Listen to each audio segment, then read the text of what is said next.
Most people, to the untrained eye, are going to sit here and say that this owner starved her dogs. We're going to head up to that dog hall right now. So we'll go out, we'll assess the situation. I mean, look at that. These dogs look like garbage. I mean, that's just not. Did you see there's bags of food there? She was very upset about losing all of her cats. She called me up a few times in tears. I need my photos. I need to be able to paint this picture for the judge so that he sees what I see.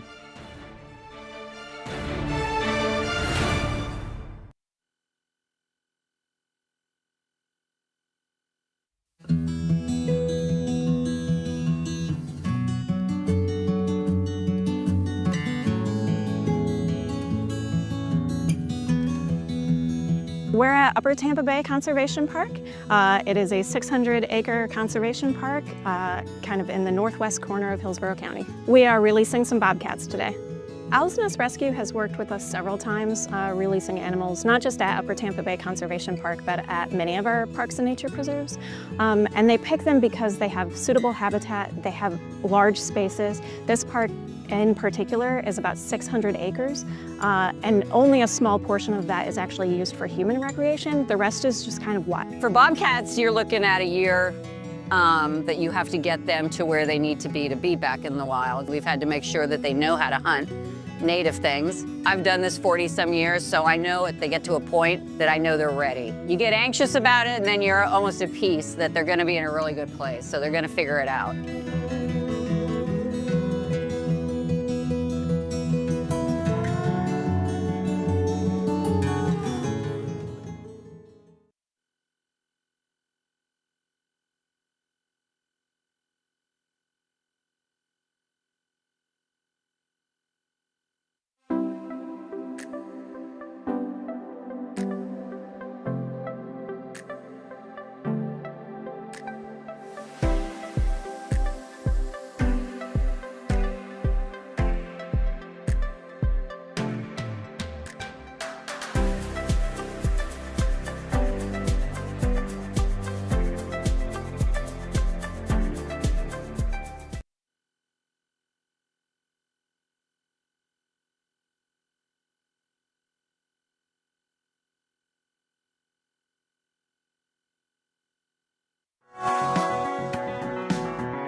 Welcome to a meeting of your Planning Commission, the official local planning agency for the cities of Tampa, Temple Terrace, Plant City, and unincorporated Hillsborough County. The Planning Commission provides innovative leadership and long-range vision that contributes to the creation of a thriving, prosperous community that offers opportunity, fairness, and choice in how we live, move, learn, work, and play. For more information about the Planning Commission, please call 813-272-5940. Follow us on social media or visit our website at planhillsborough.org.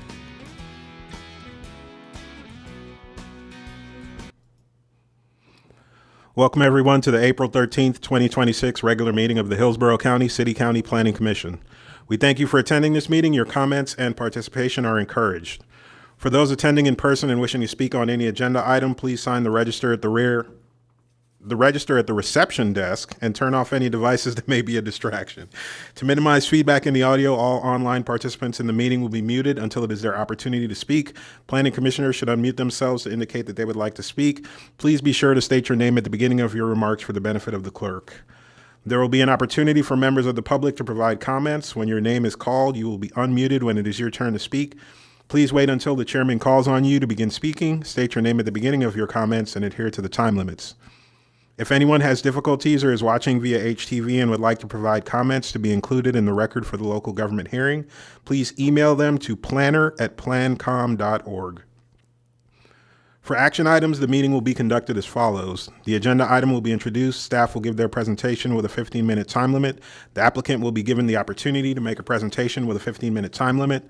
Following presentations, members of the public may address the Planning Commission when recognized by the chair.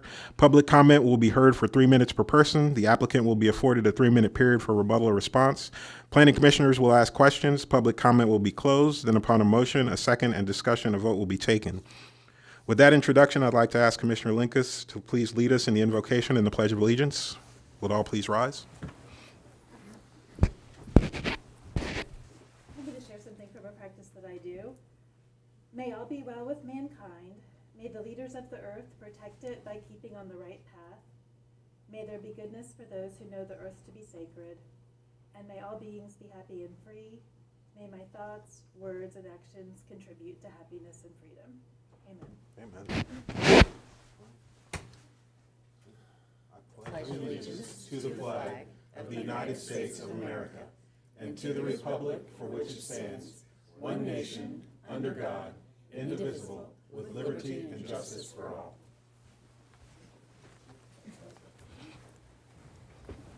All right. Thank you, Commissioner Linkus. All right. Next up on our agenda is the roll call. I can turn it over to the clerk. Good afternoon, Commissioners. Bowden? Here. Cardenas? Here. Here. Kugler? Linkus? Here. Lau? Sieben? Singh? Here. Barry? Here. Horton? Here. Joseph? Here. Thank you, sir. You have a quorum. All right. Thank you very much. Next up is the approval of minutes for the following meetings. Hillsborough County Planning Commission regular meeting minutes, February 9th, 2026. Hillsborough County Planning Commission public hearing on City of Tampa plan amendments, February 9th, 2026. Hillsborough County Planning Commission public hearing on unincorporated Hillsborough County plan amendments, February 9th, 2026.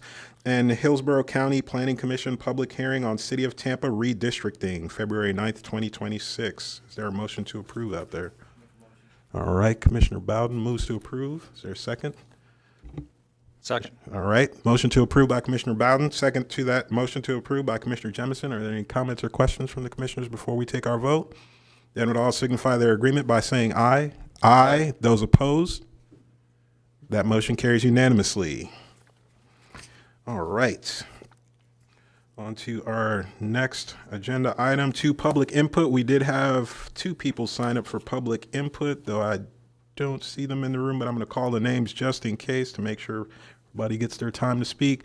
Susan Zeely, is Susan Zeely with us in the room? No. All right. Tegan Zeely, is Tegan Zeely with us? Nope. All right. Then we will move right on to our next agenda item, which is number 3, our action items. And our first action item is item 3A, City of Tampa Land Development Code, LDC text amendments, and there are a few of them, so I will let the presenter go through each one of them. Good afternoon, Quinn Steele, Planning Commission staff. This item includes 5 LDC text amendments to the July 2025 cycle. City staff will give their presentation, followed by Planning Commission staff's recommendation, and then we'll vote on each item individually. Okay. And with that, I will hand it over to Eric Cotton. Okay. Good afternoon, Planning Commission. Eric Cotton, City of Tampa. So this is the getting towards the end of the the July 2025 cycle.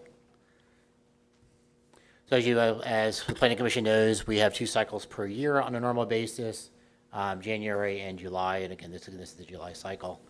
Here's where we're at, the Planning Commission public hearing.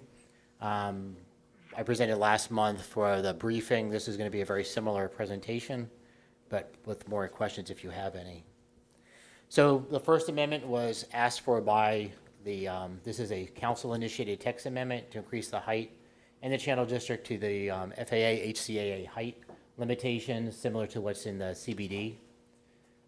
So the proposed changes, right now the code limits it to 175 feet. This would go to whatever the FAA allows. And there was also a request to increase the maximum FAR with bonus from 3.5 to 10.5. And that's for the area west of Channel Side, east of Meridian, within the Channel District itself. There's a footnote in table 19-2. So just for the proposed code, this is the existing codes on the left. The proposed code is on the right. And as you can see, the changes would be right here, just basically changing it to the FAA HCA height. And the footnote number 4 would be the change to the to increase the bonus density if somebody were to request that. And before I turn it back over to Quinn, I'll make sure that's the last of my part of my presentation. Yes.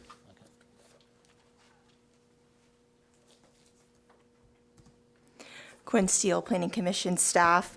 Planning Commission staff has reviewed Exhibit A related to Section 27-199 and finds that the amendment would streamline the development review process while ensuring the code remains responsive to changing trends and needs. Additionally, the comprehensive plan supports development within urban villages that promote increased residential density in a compact city form while maintaining compatibility with the surrounding area. Based on this, Planning Commission staff recommends that the proposed LDC amendment be found consistent with the goals, objectives, and policies of the Tampa Comprehensive Plan, and we are available for any questions. Thank you. All right. No one signed up for the public comment on this one, so I'll turn it over to the commissioners for questions, comments, discussions. Not seeing a lot of action, I will go on ahead and close the public comment on this one and open it up to motions from the commissioners on this item.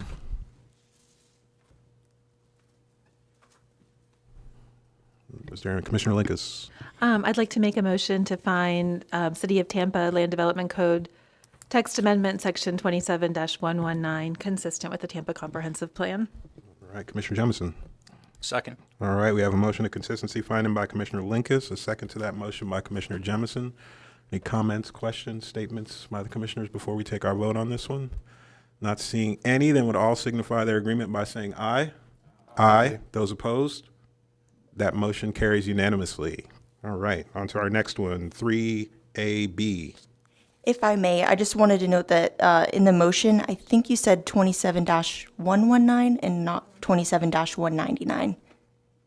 I don't know if we can correct the record on that, but thank you. Perfect, thank you.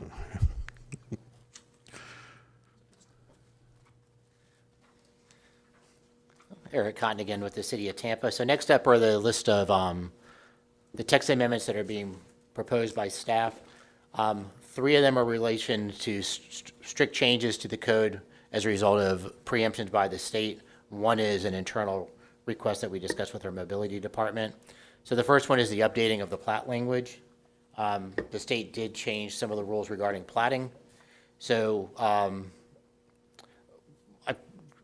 what's as shown on the screen, plats are now approved administratively. Our administrator for economic development signs off on plats. Previously, it used to go to city council for approval.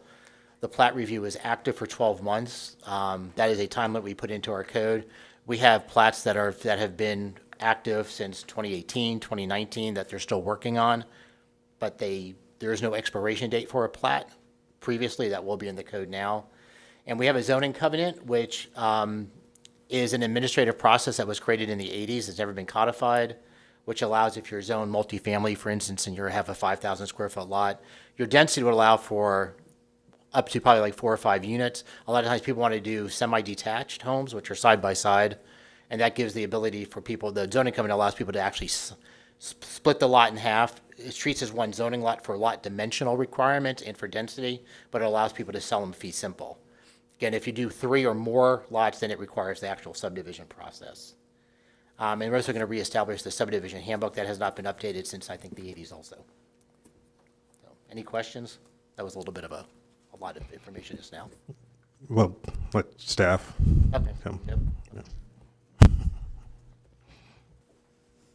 Emily Phelan, Planning Commission staff. We reviewed Article 2, Division 8, Chapter 27, the subdivision procedures, and found it consistent with streamlining the development review process, as this is a state mandated change that needed to be made. And with that, staff found it consistent with the goals, objectives, and policies of the Tampa Comprehensive Plan. And if you have any questions. Thank you. All right. No one signed up for the public comment on this one, so I will turn it over to the commissioners for questions, comments, discussions on this one. I did have a question for you, Mr. Cotton, just a clarification. I'm okay with it. I was just, as you were speaking, a thought just came up to me. So they can build 2 separate units, but they don't have to do the setbacks between the 2 units, is what you're saying. They can. Well, our code allows for semi-detached, which a lot of people call them duplexes or the side-by-side units. Right. So they just have to build a firewall that's going to be between them. Fee simple. Yes. Okay, that's all right. All right. With any other questions? Commissioner Sink. Actually, I have another. Actually, just a request for clarification. So, why does it stop at 2 instead of 3? Like, what's the magic number for 3 for it to take effect? Like, Florida statute at 3 requires subdivision. Got it. That's So, that's the only reason. Got it. Okay. Awesome. Thank you. You're welcome. All right. Any other questions, comments from the commissioners? Once going twice, then I'm going to go ahead and close the public comment on this one and open it up to motions from the commissioners on this item. Commissioner Bowden. Okay, make a motion that we find Article 2, Division 8, Chapter 27, subdivision procedures consistent. All right. Motion of consistency by Commissioner Bowden. Is there a second out there? Commissioner Linkus? I'll second. All right. Second by Commissioner Linkus. So that's a motion of consistency finding by Commissioner Bowden. A second to that motion by Commissioner Linkus. Are there any questions, comments, statements from the commissioners before we take our vote? Not seeing any. Then we'll all signify their agreement by saying aye. Aye. Those opposed? That motion carries unanimously. All right. Next up. So next on the agenda is basically the elimination of Section 27-160. This has been in the code since the 1950s. It actually predates our 1956 code, which is when the date that City of Tampa considers the start of zoning for us. Basically, what the section is, if you're on specific streets within the city, you have to have an additional setback on top of what would be required for your zoning lot setback. So for instance, if you're CG, your setback is 10 feet, but if you're on Dale Mabry in a certain area, you might have to have from the center line of the road, you may have to have a 54-foot setback. This is probably before changes to laws regarding takings and all that kind of stuff. The city also has gone away from being vehicular centric. We're trying to get into multimodal transportation needs. And we've had the discussion with mobility. They don't see a need for that additional street frontage anymore. And if the city were to need the street frontage for a road expansion or a road improvement, we have to go through the process of, the eminent domain, the acquisition that we normally do anyway. That's not changing. Elimination of this section of the code doesn't change any of those requirements.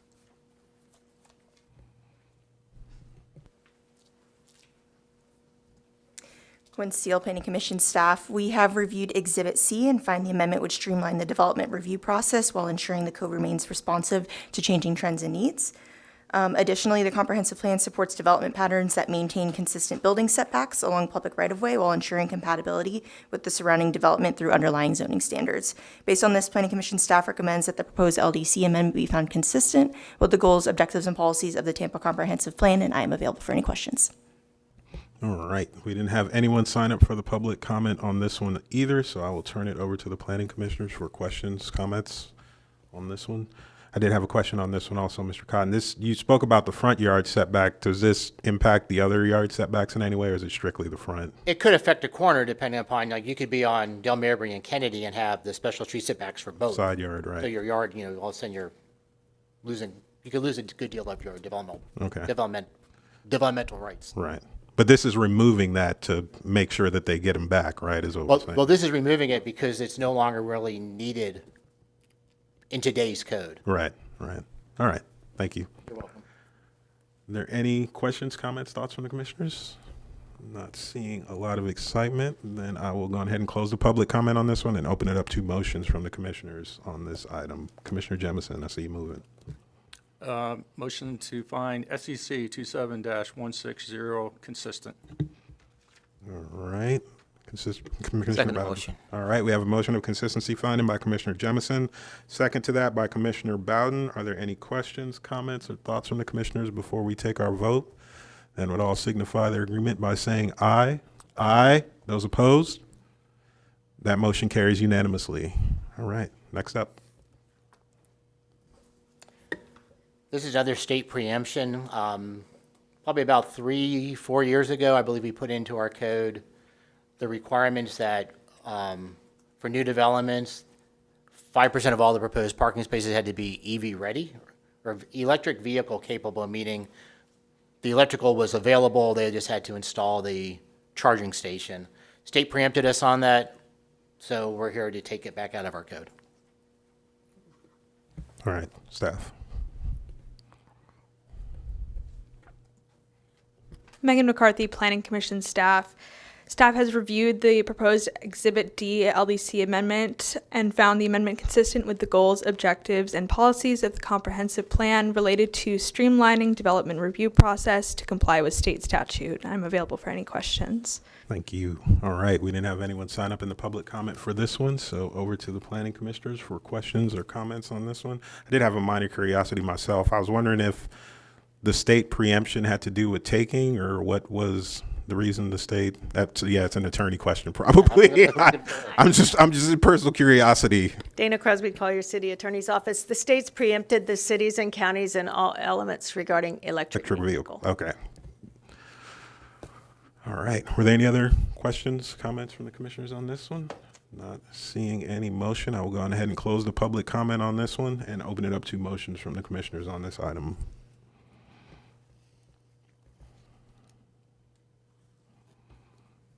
Commissioner Bowden. I make a motion to find section 27-283.12 off-street parking space standards consistent. All right. A motion by Commissioner Bowden. Commissioner Jemison? Second. All right. We have a motion of consistency finding by Commissioner Bowden. A second to that motion by Commissioner Jemison. Any comments, questions, thoughts from the commissioners before we take our vote? Not seeing any, then would all signify their agreement by saying aye. Aye. Those opposed? That motion carries unanimously. All right, next. Eric Cotton, City of Tampa. The last one is in addition to both the definition section and to our different tables in the code. 27, basically any of the ones that have the use tables, 27-156, 27-177, the downtown 199 for the center business, or excuse me, for 198 for the center business district, 199 for the channel district, and 211 for the Seminole Heights district, as well as regulation for specified uses. This is state preemption. The state created a thing called a certified recovery residence and preempted local regulations. So there's 4 different levels as stated in the PowerPoint, and the city has to adopt this into our code. Actually had to be in effect by January of 2026, so we're a little late, but that's, better late than never, right? So, thank you.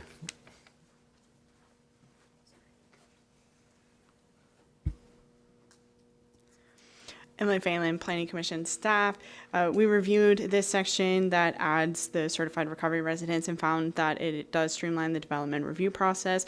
And in addition to that, the use would not be a permitted use in the industrial designations, which does further the housing policy that limits residential in areas designated for industrial uses. With that, Planning Commission staff recommends that the proposed LDC text amendment be found consistent with the goals, objectives, and policies of the Tampa Comprehensive Plan, and we're available if you have any questions. Thank you. All right. No one signed up for the public comment on this one either, so I will turn it over to commissioners for questions, comments, discussion. Not seeing a lot of excitement. I will go on ahead and close the public comment on this one and open it up to motions from the planning commissioners on this item.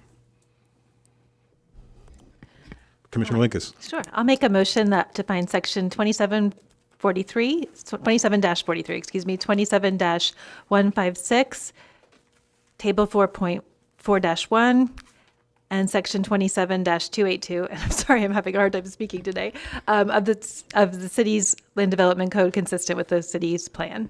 All right. We have a motion of consistency finding for the item. Is there a second anywhere out there? Commissioner Jemison. Second. All right, we had a motion of consistency finding by Commissioner Linkus, second to that motion by Commissioner Jemison. Any questions, comments, thoughts from the commissioners before we take our vote on this item? Not seeing any, then would all signify their agreement by saying aye. Aye. Those opposed? That motion carries unanimously. All right, thank you very much for your time. All right. Next up on our agenda, item 3B, City of Temple Terrace Land Development Code LDC Text Amendment, sections 12-40 and 12-922 commercial vehicles, and the presenter is Krista Kelly.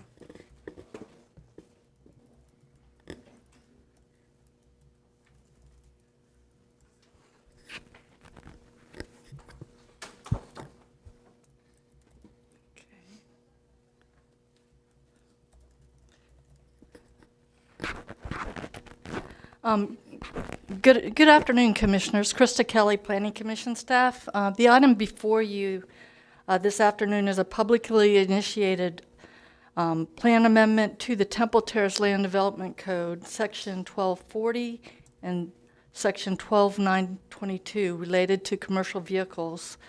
I'll be turning this over to Alyssa Livingston, the Senior Planner for the Temple Terrace Community Development Department, and she'll present an overview of the proposed amendment. This is an action item to find consistency. Following Alyssa's presentation, I'll present the Planning Commission staff recommendation on consistency, and we'll ask for the Planning Commission's action. At this point, I'll turn it over to Alyssa.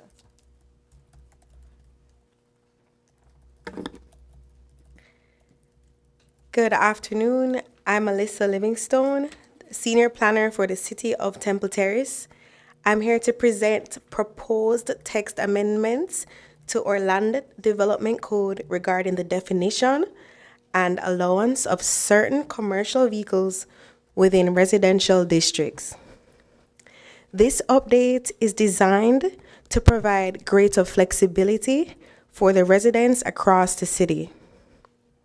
Specifically, the revisions focus on Section 1240, definitions, and Section 12922, commercial vehicle restrictions in residential districts.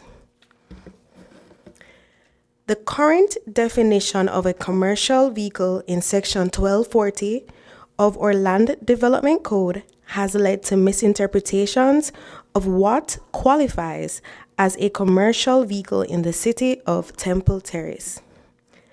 The proposed amendment provides a clear and easily understood definition of commercial vehicles. The proposed amendment to Section 12922, Commercial Vehicle Restrictions in Residential Districts, utilizes the gross vehicle weight rating scale from the Federal Highway Association to classify motorized commercial vehicles. For the purpose of this section, residential zoning district includes single-family residential, multifamily residential, and planned development districts that includes only residential dwellings.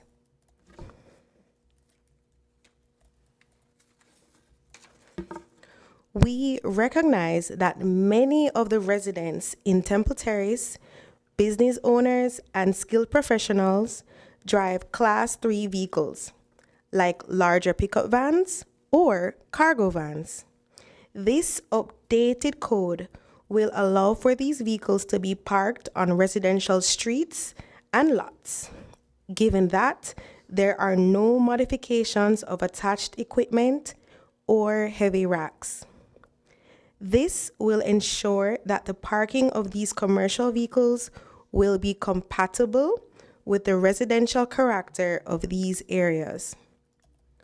Also, business-related branding on vehicles will no longer prevent vehicles from being parked on residential lots and streets, given that these vehicles comply with the established weight and modification criteria in Section 12.922.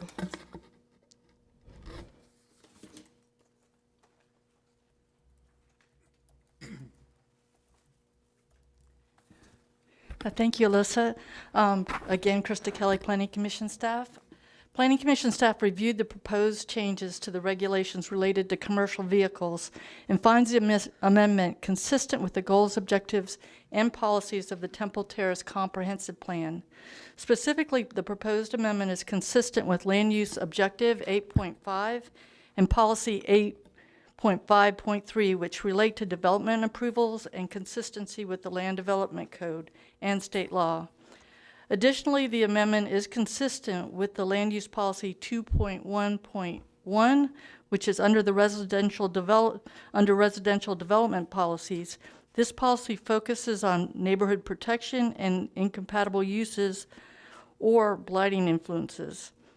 Based on the review, staff recommends that the Planning Commission find the Land Development Code amendment consistent and forwards this recommendation to the Temple Terrace City Council. And at that point, that concludes my presentation, and we ask the board to take action.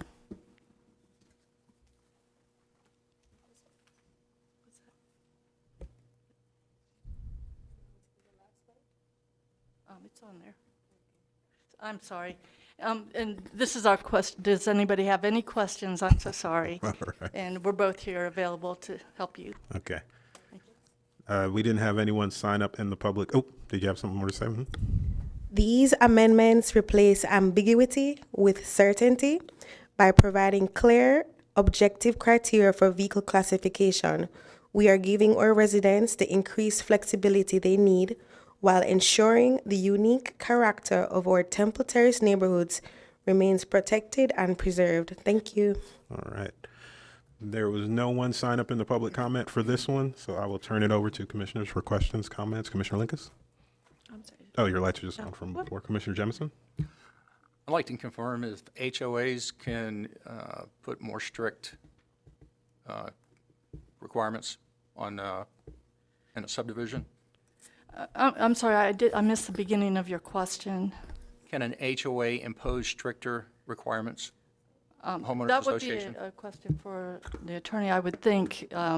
Generally, that's a private contract. That's about as much as I know. I'm sorry, I was, what context were you asking that question in? So we're in a subdivision, developed subdivision, and the homeowners association, can they impose stricter requirements as far as commercial vehicles, signage, vehicles with decals, that type of stuff?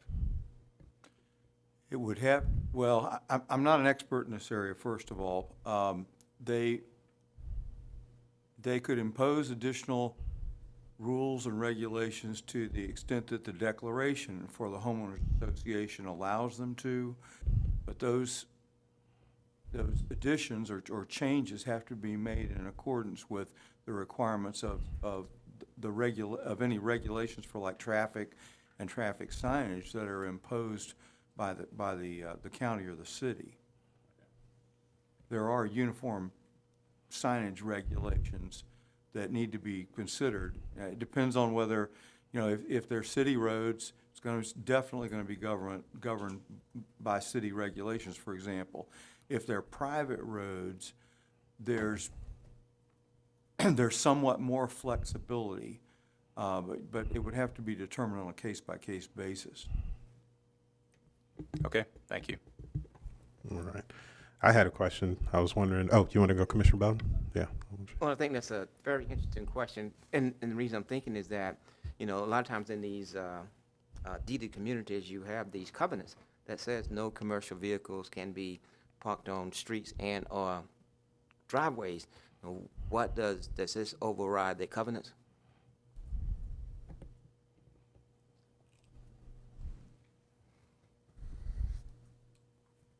Commissioner, I don't know the answer to that question, to be frank with you. And to some extent, it depends on case by case.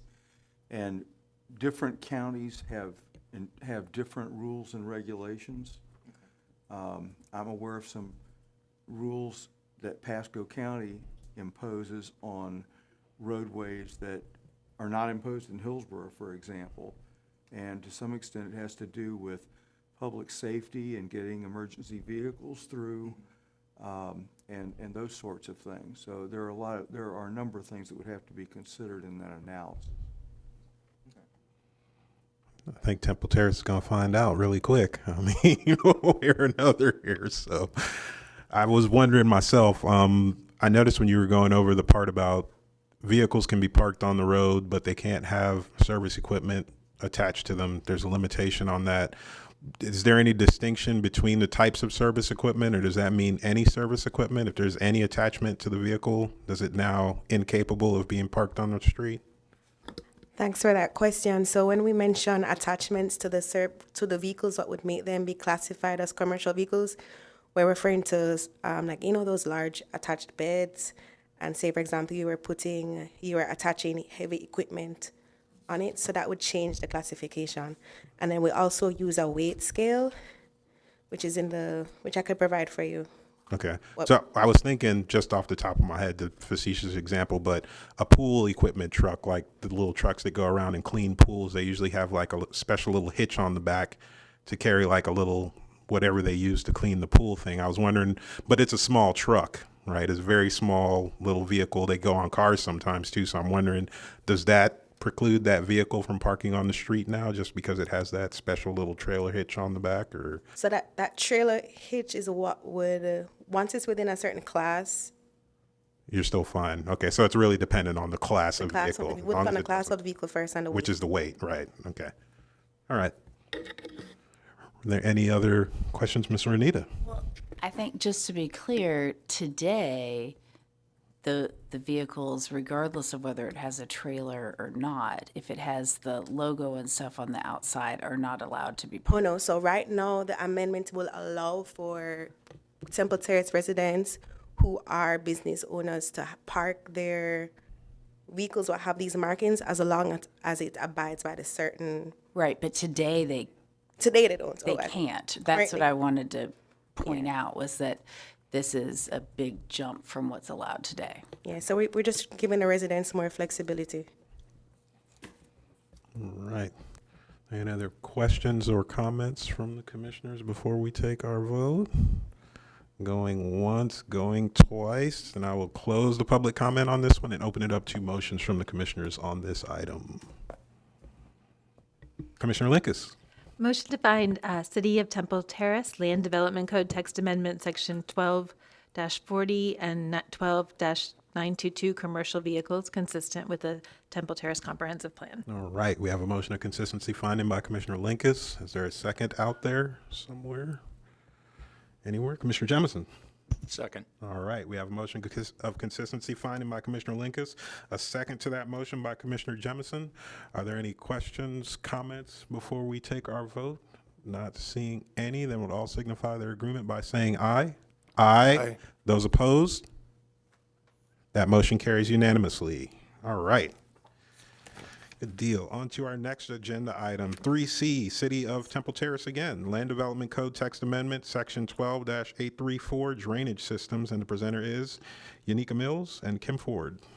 Good afternoon, Yanika Mills, Planning Commission staff. I'm here to introduce Mr. Kim Ford, Temple Terrace staff, who will be reviewing with you Land Development Code amendment regarding drainage systems. After his presentation, I'll come back before you all with staff's recommendation. Kim.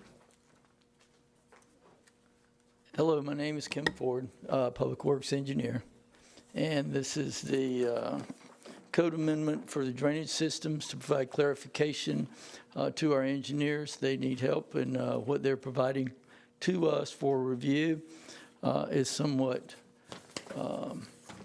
lacking, and we want to help them with providing more complete information in the beginning and give us a basis of review.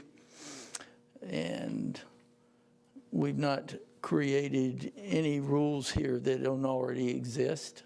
We're trying to provide clarification in our code that has some inconsistencies and outdated information in it.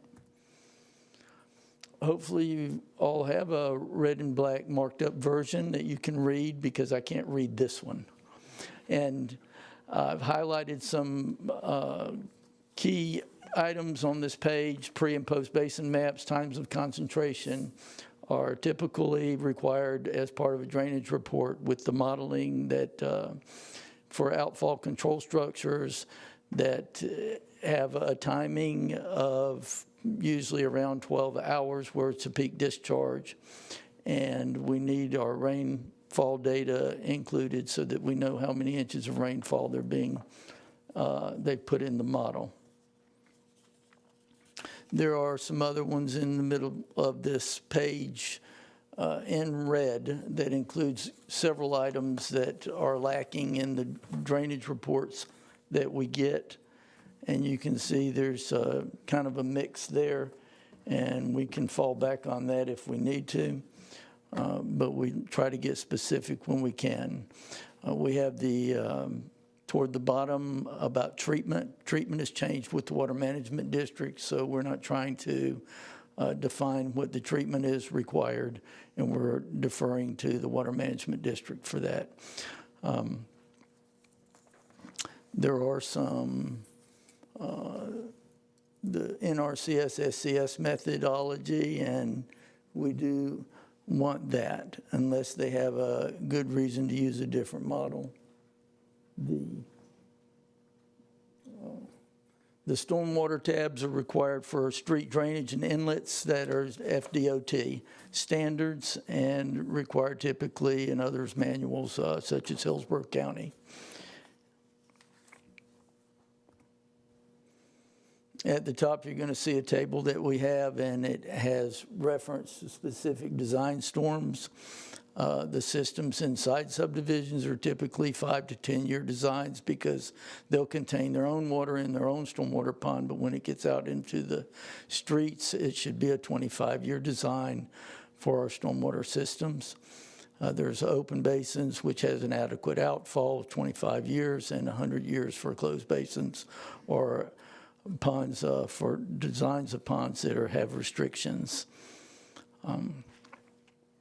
We want justification for these pond designs where people want to have it considered an adequate outfall, and it has to go through several smaller pipes or across the street, and we need them to show us and demonstrate to us that they have an adequate outfall all the way to the river or to a larger basin where it's clearly defined.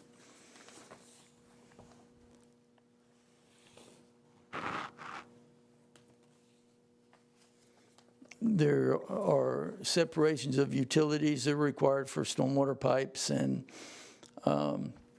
pipe materials are clarified. FDOT materials very typically in their standard index sheets are being referred to.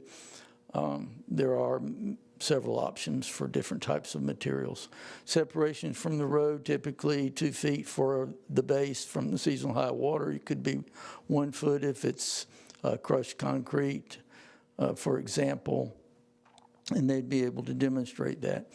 The volume of the discharge before and after is very important, especially in a closed basin or restriction, because if they discharge more than it was in the previous condition, it will cause flooding downstream and the 100-year elevations would rise. Outfall capacity conditions are described. We want them to provide justification for them. Floodplain compensation is mentioned before. Cup for cup, which means if you fill a cup in the low area between seasonal high groundwater and the FEMA floodplain, then you have to cut another cup out somewhere else to compensate for it. Pond recovery, 72 hours, has to do with after the treatment volume is, and also recovering for the next storm.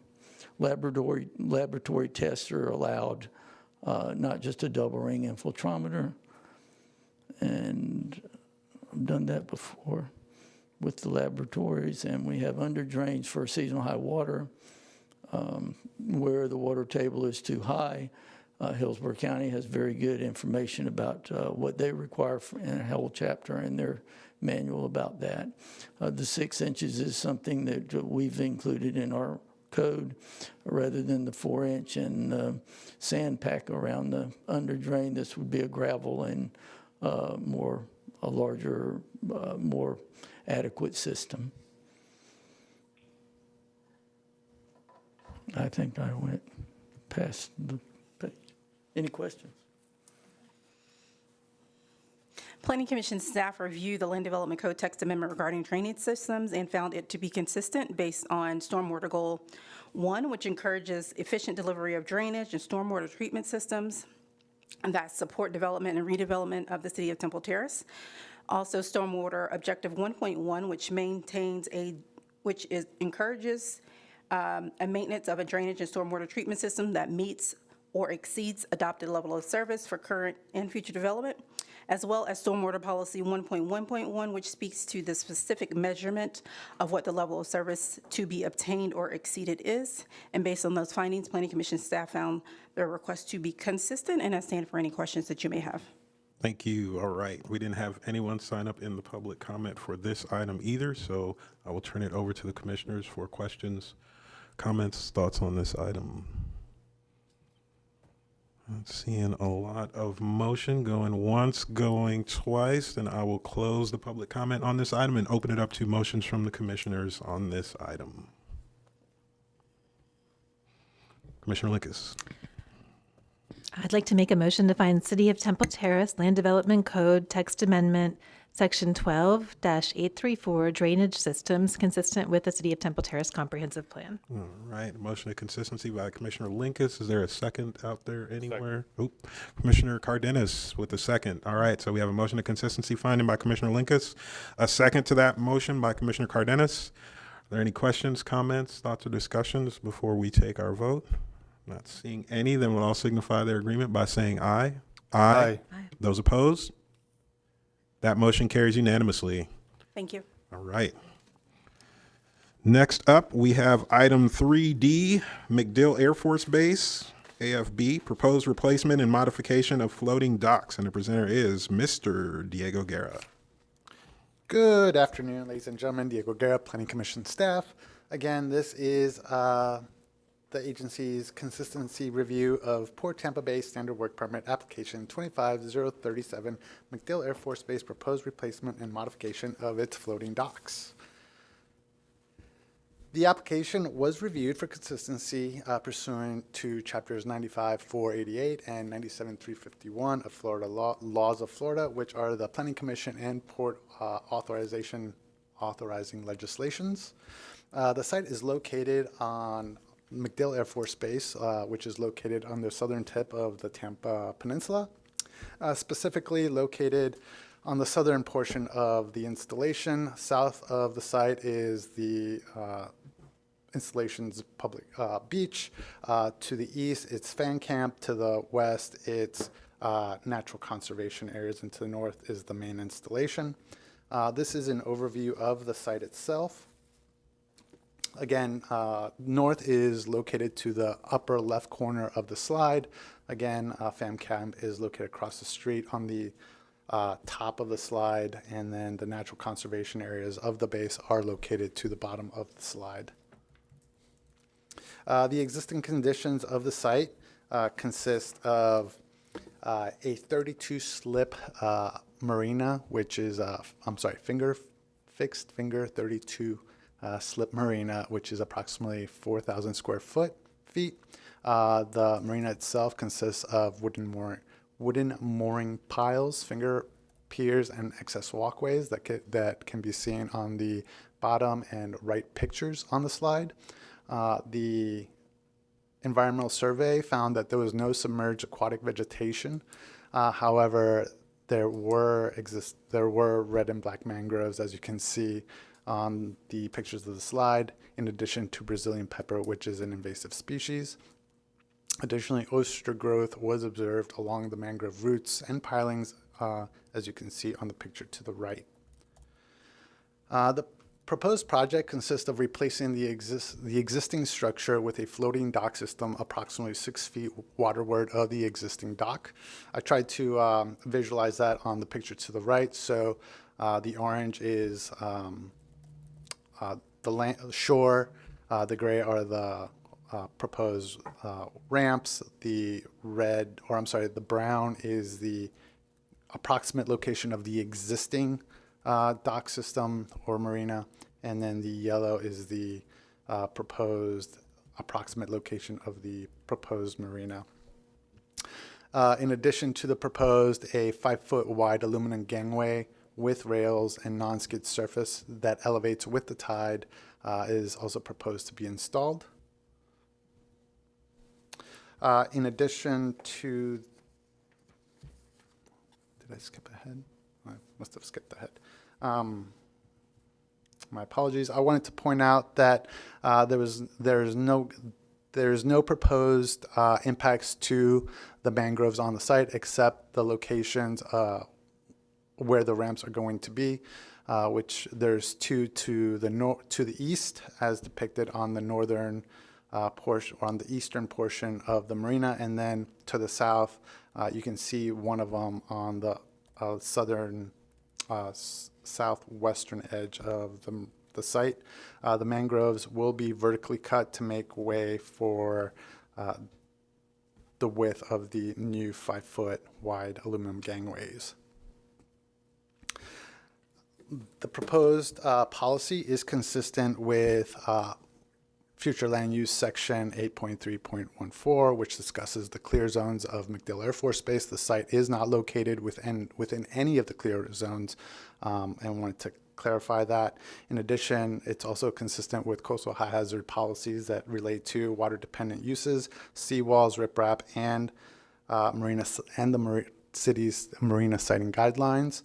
And finally, the wetland and floodplain policies that relate to the protection and conservation of wetlands and other surface waters. With that being said, ladies and gentlemen, this concludes my presentation. Planning Commission staff recommends that the standard work permit 25037 be found consistent with the goals, objectives, and policies of the Tampa Comprehensive Plan. The applicant was invited to provide a presentation. They did not respond and they did not appear. So I am available for any questions you may have. All right. Thank you very much. We had no one sign up in the public comment for this one, so I'll open it up to the commissioners for questions, comments, discussions of this one. Commissioner Linkus, is that a question? No? All right. I did have a couple questions, about 2 questions, pretty simple ones. The first one is, did the capacity increase? Yes, the capacity increased on the marina from 32 slips to 34. Okay. And my second question is, does Commissioner Berry now get a slip for his boat, or is that, or is it just the generals? What's going on down there? All right. Were there any other questions, comments, discussion items on this one? Not seeing any. Then we'll close the public comment and open it up to motions from the commissioners on this item.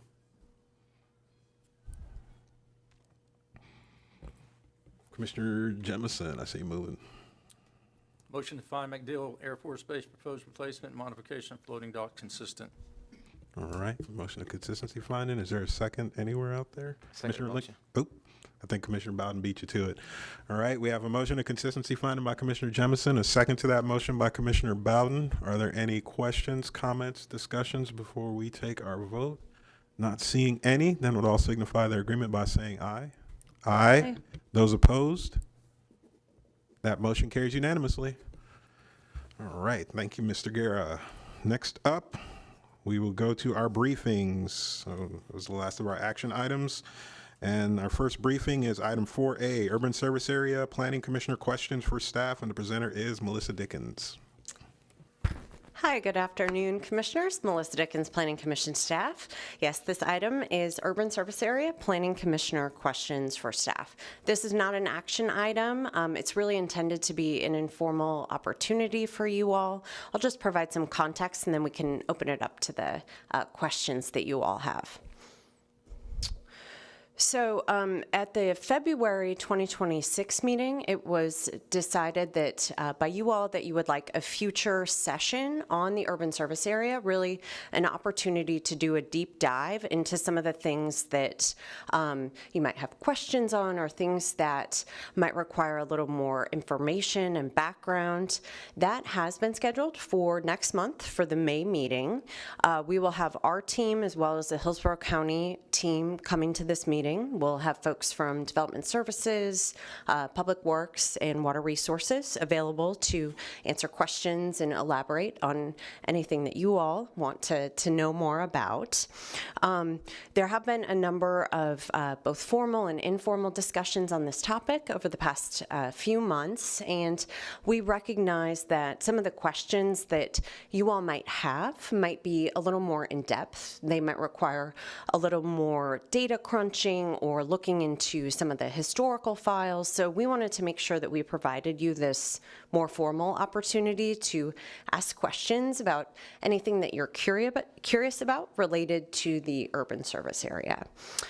So today is really that opportunity. If there's anything that is a little more complex or in depth that you'd like staff to be looking into, if you know of a question that you want to ask about, today is really the chance for us to hear from you and then go back and coordinate with our county partners, make sure that we have the right folks in the room in May, and we'll be able to respond to these questions. And I do see that we're missing a couple of folks today, so I will reach out to them by email and just make sure that they have a chance to weigh in as well. And with that, I think I turn it over to you. So happy to take notes and look forward to next month's discussion. All right. Are there any questions? Commissioner Bowden. Yeah. One question I wanted to know is there a process for the measurement of the effectiveness of the urban surface area? Also,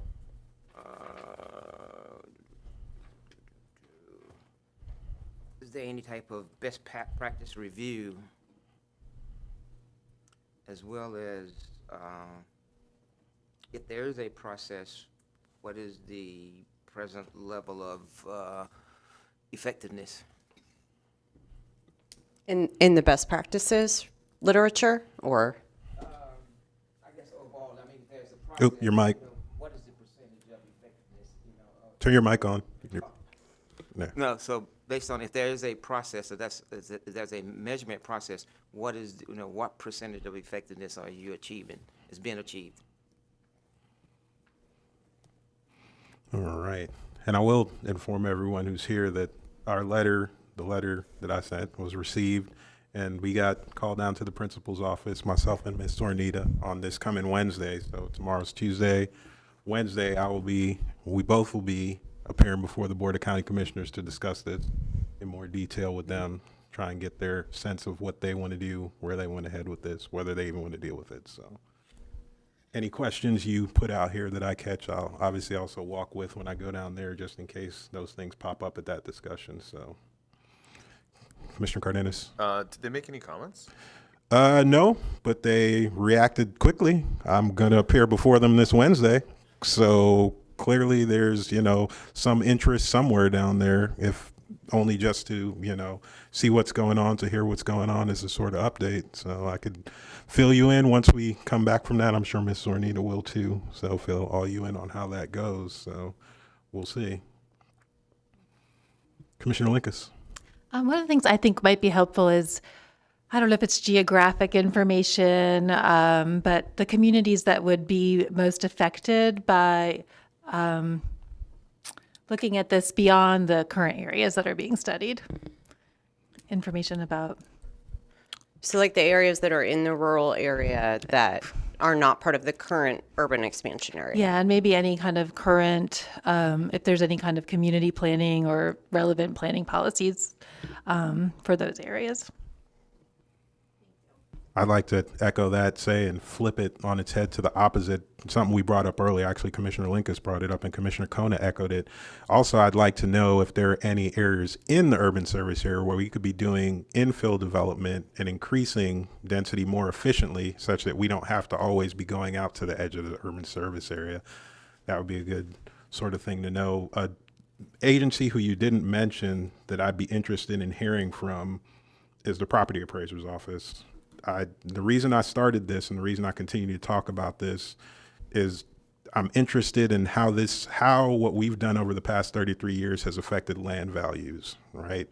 I think that's the market study is an important part of this. This agency has and all the county agencies have a good handle on the sort of demand side. We know population's coming. We know there's demand. We have to somehow address that demand, whether it be gross acreage. We have to address it some way, but we don't, in my opinion, have a good understanding of the supply side. So we set aside all this land, we change the intensities and densities, but does that mean that people are going to come and build in those areas and fill those spaces that we think? Is that where the market is, I guess, if you will? Or is the market in other areas that we need to be looking at and jostling with those sorts of things? So understanding those sorts of market dynamics, I think, is important. Maybe not for us because we're just a recommending body, as I keep repeating, but ultimately for the decision makers, the elected officials need to sort of keep these things in mind as these decisions are being made. So. Great. And so just to confirm, so looking at how the land values change whether you're inside or outside the urban service area, is that? No, really how they've changed over time, how this policy that we've been applying in 33 years, how that's, because I'm sure that hopefully that the boundaries of the urban service area have to have changed over that 33 years. So if we go back 20 years and we looked at the last time it changed, what were the outcomes of that change? Did the land that we set aside to become more dense, more urban, did it actually become more urban? Was the development market able to actually build in those areas and fill those densities, or did we just do it and then it wasn't really used in the way we thought? And what effect did that have, again, on the land values? In the way you say, agricultural versus urban, but more also suburban versus denser urban, what are the implications of those sorts of moves? Yes, Ms. Ornita. I did just want to mention that I also had a conversation with the fire chief, and fire rescue will also be here at the meeting in May because they have done quite a bit of infrastructure planning on their side as well. Very good.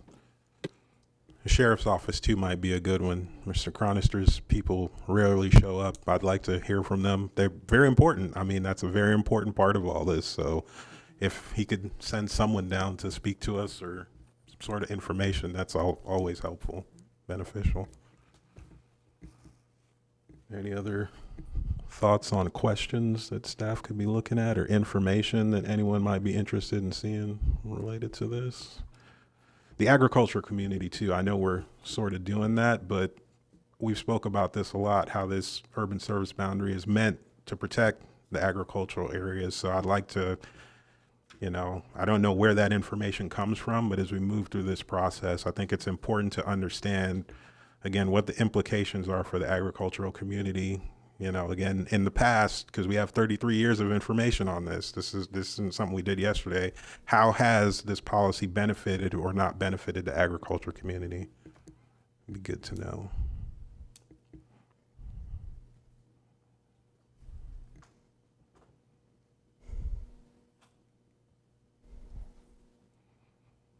there any other thoughts or ideas from the commissioners? Not seeing a lot of excitement. I think everybody's urban service area'd out. I'll send an email to the other Hillsborough County folks. Definitely. So. You see the excitables aren't here today, so Yeah. definitely be sure to send some, especially Commissioner Kugler. I'm sure he has some thoughts and ideas that he'd want to put in there. And of course, obviously Commissioner Lauk, the troublemaker. So be sure to reach out to him and find out his thoughts. So, all right.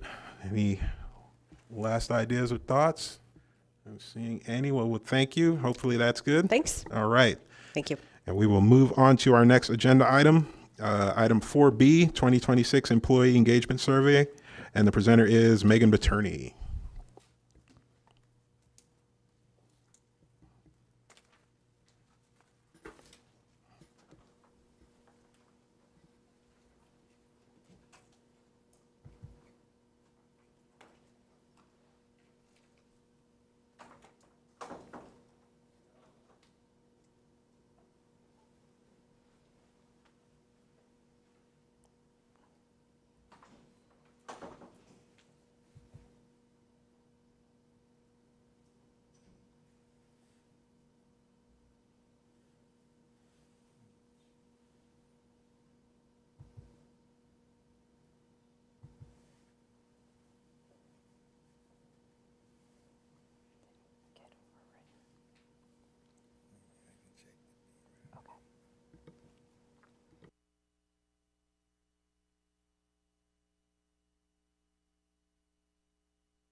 Sorry about that. We'll be right there.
Okay.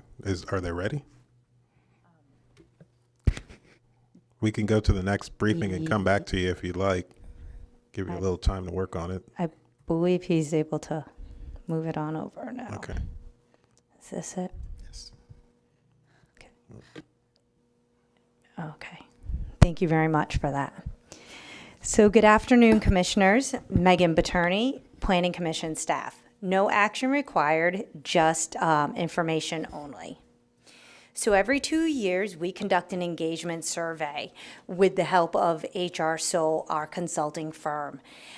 This year, We had 55 people participate, which means we had 100% participation. That the staff are divided in demographics such as department, years of service, and their level within the organization. So there are different categories. These are the same categories we've had since we've started this survey, which are my supervisor, working at Plan Hillsborough overall, my job, senior management, cooperation and teamwork, career and personal development, and total rewards. We're very happy to see that you could break down that my supervisor, working at Plan Hillsborough overall, and my job are our top 3 categories that staff rated. A majority of employees also who completed the 2024 survey saw improvements, which means we're in a positive trend. So again, some of the highlights of what went well this year, or what we saw, that all the categories have increased, including total rewards. We believe that staff really appreciates how leadership balances being mindful of the budget and mindful about spending while also trying to keep competitive wages. And the hybrid schedule is continued to be a big positive for staff as well. Here are our results year over year within the category. As you can see, in 2026, we exceeded than we have in the past. And I will say that in 2022, yes, we were very high, but that was also a post-COVID time. So there were a lot of changes in transition in that time. So that year, while still high, we're still very excited that the 2026 continues to show in a positive trend. This slide is talking about all the benchmarks and the results because what we do is, or what the consulting firm does, is they look at the survey results and compare them to our industry, which would be government. Also, the vehicle they use is SurveyMonkey, so they're able to pull and see results. So that's where that global comes. And then our earlier benchmarks, which is nice since we have been doing this since 2018, we're able to get some good data and really look at how we've been performing since 2018. Some key themes and comments. So again, people are very receptive to the survey, are very appreciative, and show a lot of trust in us. That is shown by the 100% participation rate that we have. Also, I do want to underscore that the external political environment that was indicated in here, that there are uncertainties in planning in Florida, and so we saw that underscored in the comments. However, we see resilience and adaptability is recognized, and that was attributed to our leadership keeping the agency on course and following our strategic plan. So in brief summary, you can see what our key drivers are, our highest rated, and some areas that we want to further explore. So our next steps, we have focus groups, and since this has been published, we determined that there would be 3 separate focus groups broken up by tenure, and then we've had 1 so far, and we're going to have 2 more. And during these focus groups, that's where the staff, again, is voluntary, but we do have good representation from each of our divisions and from the different, as I said, they're broken up at tenures, but also different levels within the organizations, so that we can get good feedback, and the consultant runs these focus groups so we can delve deeper into some of those areas and really see how can we continue to leverage our strengths while also working on some areas that we need continued development on. From those, we will create action items for our staff. So in the past, we've listed a list of action items, and the staff can actually say, this is a priority to us, and so that way we can focus our energies on the areas that will have the most impact on staff. So at this point, are there any questions? And I appreciate your patience as we were able to get this up. Thank you. All right. Any questions, comments, thoughts from the commissioners? Commissioner Bowden. Yeah, I had a question. I know you said you're having focus groups based on tenure. Do you has anyone thought about having a mixed tenure focus group?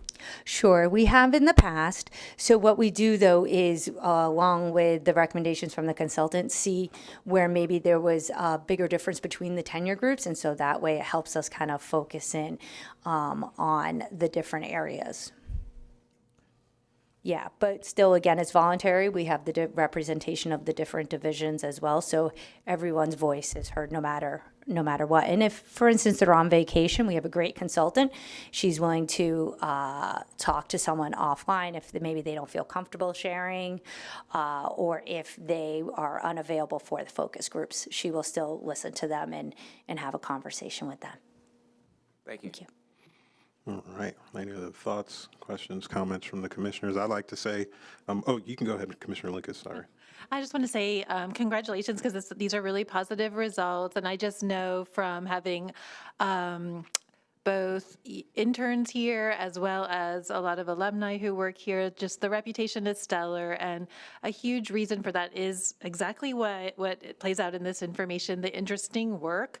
The people who go into planning today are really passionate about what they do, and they really want to work somewhere where they can make a difference. And, you know, I think that the fact that they feel that they can do that here, and that's part of the job here, is why this is so important. And I think I'll just reflect on, you know, this idea of like, should the staff make recommendations on decisions? I think this ownership of what's important in the community is so important to my understanding of why planners are drawn to what they do. And, you know, I do feel, I did react to that when that proposal came up, because I do feel like I understand the culture where people are doing this work and people work in public sector planning to commit to a place, to really have an impact on a place and to make a difference. And I just think this testifies to that, and that this is really positive data, and everything that I've seen from folks who are involved in staff here has been really positive. Thank you very much. Comments, Commissioner Linkus. I just wanted to make the statement that this supportive and responsive culture makes me really happy to see, because I've been here for so long that I can remember before COVID, that was kind of just the way things were around here, was kind of like that. And then we went through this period during and after COVID where communication broke down a little, obviously, because of COVID, and then we were kind of working towards building that communication and engagement between leadership at the staff level and lower level staff. So this is, I remember a couple years back, it showed glaringly in the results we got from one of these that, you know, the staff was a little skittish about communication and engagement with the leadership and things like that, and there was a sense of that going on. So it makes me really happy to see that, you know, they see the survey process itself as evidence of leadership, listening, and engagement.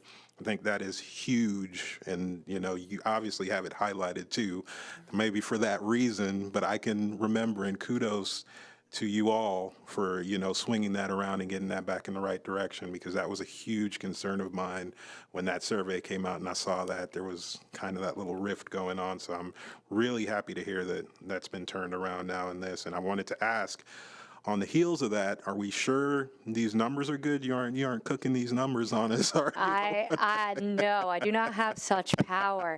But that is why we engage with a consultant, so that there is that ability for staff to be honest. Okay.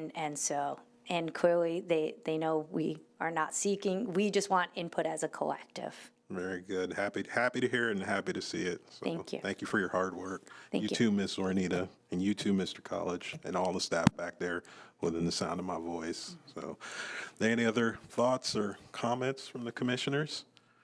Not seeing any. We'll thank you for the information. You're welcome. And thank we will you. move right along to our next agenda item. Item 4C, TACPA 26-01, Comprehensive Plan Map Amendment, 1605 North Waters Court, and the presenter is Quinn Steele.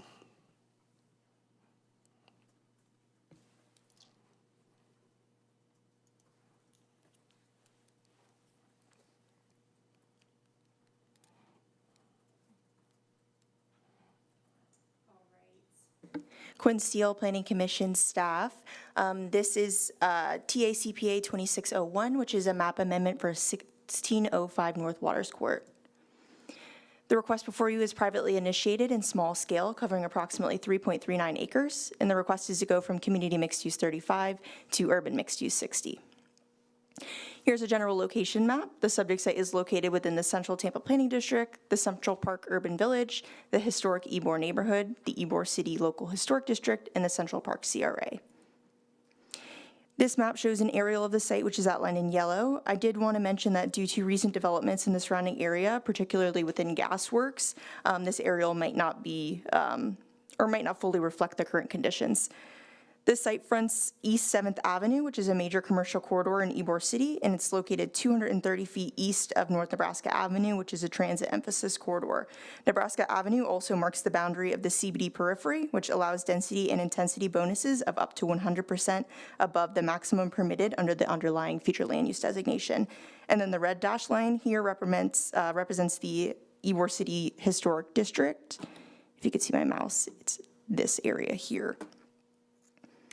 The surrounding area is mixed use with multifamily, commercial, and institutional uses. Immediately to the south are Booker T. Washington Elementary and Robert W. Saunders Library. To the west is a church and a drive-through restaurant with additional commercials to the northeast along East 7th Avenue. The Law Union Apartments, which are a part of the Gasworks development, are located to the southeast with Channelside further beyond the frame. This map shows the adopted future land use as community mixed use 35, allowing medium density residential and commercial uses at 35 units per acre or a 2.0 FAR, which surrounds the site on all sides. To the east along East 7th Avenue is urban mixed use 60. To the southeast are additional UMU 60 and RMU 100 parcels associated with the Gasworks development. To the west, across Nebraska Avenue, is the Encore area, which includes UMU 60 and RMU 100. Further south is Recreation Open Space, which is Tampa Park Plaza, and further north is Residential 20. This map shows the proposed future land use as urban mixed use 60, which would allow high density and intensity mixed use development up to 60 units per acre or a 3.25 FAR. This amendment would increase the maximum density from 118 to 203 dwelling units and the allowable intensity from just over 295,000 square feet to just over 497,000 square feet of residential or non-residential uses. This amendment would introduce the potential for commercial intensive uses and increase the allowable density and intensity on the site. That concludes my presentation. I'm available for any questions. Thank you. Are there any questions from the commissioners on this one? I did have one quick question. This is a privately initiated amendment, and is the site currently being used or is it vacant? It's currently vacant. It was previously the Tampa Park Apartments. Okay. All right. That's the only questions I had. Thank you. Yep. Next up, we have item 4D, TACPA 26-02, Comprehensive Plan Map Amendment 1701 East 2nd Avenue, and the presenter is Megan McCarthy.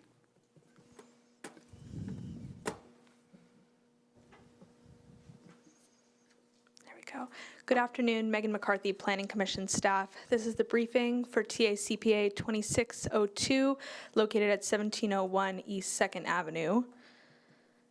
The amendment is privately initiated, small scale, and is approximately 0.39 acres. The request is to go from light industrial future land use designation to urban mixed use 60. The subject site is located within the Central Tampa Planning District, the historic Ybor neighborhood, the Ybor City Local Historic District, as well as the coastal high hazard area. This is an aerial of the subject site with the subject site outlined in yellow. The surrounding area includes industrial directly to the east and south, as well as further east along Adamo Drive. To the north and west are scattered commercial uses, as well as residential further north of East 2nd Avenue. This is the adopted future land use map with the subject site outlined. Directly to the east and to the southeast are light and heavy industrial. Mixed use categories such as UMU 60, CMU 35, GMU 24, and CC 35 comprise the rest of the surrounding area to the north, south, east, and west. The teal line, if you can see my mouse, I can't see my mouse, there it is. The teal line delineates the coastal high hazard area. The portion of the subject site located within the CHHA is just over 72%. This is the proposed future land use map showing the site under the proposed urban mixed use 60 designation. Under the adopted flue of light industrial, the site is not eligible for residential development. Currently, the site could be considered for 25,482 square feet of industrial uses. Under the proposed UMU 60 designation, the site may be considered for 23 residential development units or 55,211 square feet of residential or non-residential uses. The amendment would introduce the potential for residential uses and increase allowable residential and non-residential square footage and remove the consideration of industrial uses. This concludes my presentation. I'm available for any questions. All right, are there any questions on this one from the commissioners? I have a question. The site is, I know it's planned for in the light industrial. Is it being used for industrial or? At the moment, it's considered vacant, but it's being used as a parking lot for the recreational pickleball court to the north. I knew it had something to do with that pickleball. All right. All right. There's no like red tags or any, sort of violations they're being hit with or anything like that? Not that I know of at the moment. All right. All right. Any other questions? Not seeing any. Well, thank you very much. Look forward to it coming back to us, and we will move on to, agenda item number 5, is action item. It's the compensation review of the executive director, and the presenters are myself and Tracy Robin. So I will turn it over to Mr. Robin for I guess I'll tell the new commissioners, we have to do Ms. Zornita's annual review. You filled out the forms last week, or turned in last meeting, her review items to rank her performance. The results were, I think, sent to all of us, so we had a chance to look at those. Yeah, it's attached to the agenda item. I didn't know if anyone had any questions on that. At this point in time, we can discuss those or talk about those, and we can take any sort of action we want, whether we want to take a look at her contract and extend it, whether we believe we should give her some sort of increase in salary based on that. We can have these discussions at this point in time. I know Mr. Robin usually advises us to look at extending her contract when we start to get within a certain tolerance of it being over. I believe we may be there, if I'm not incorrect. When is your contract up, Ms. Ornita? It concludes at the end of 2028. And yes, historically, what I sent out on Friday had the history of when it's been extended, and this has typically been the time frame. I would also add that Ms. Paterni is here if there are any questions about how staff has been treated in terms of compensation raises, that sort of thing. Okay. I did want to ask you before we get down into this. I noticed Commissioner Lauk and Commissioner Sieben didn't complete certain parts of your review, which I found a little bit concerning. I wanted to get their input as to why. I thought they would be here, but the rascals that they are, they didn't show up today. So if you could reach out to them and tell them, or have them talk about it, or maybe we can put an agenda item to discuss it. I get the sense that there may be some input on your review categories, like we did, remember many years back, we went and redid the questions and looked for more. I also wanted to put the same question out to Commissioner Sink. He's new here, and this was like his first time going through that. What his thoughts may be about the questions and the categories. I know sometimes when people are new here, they have a lot of good thoughts and ideas on how we can improve, the categories to make them more meaningful so that a decision can be made one way or another. So just if you had any input on any of that. And that's where the struggle is when I came on in December. So to run off of, just a few short months is very difficult. So you do your best to understand where they're coming from on it and the question and where it went.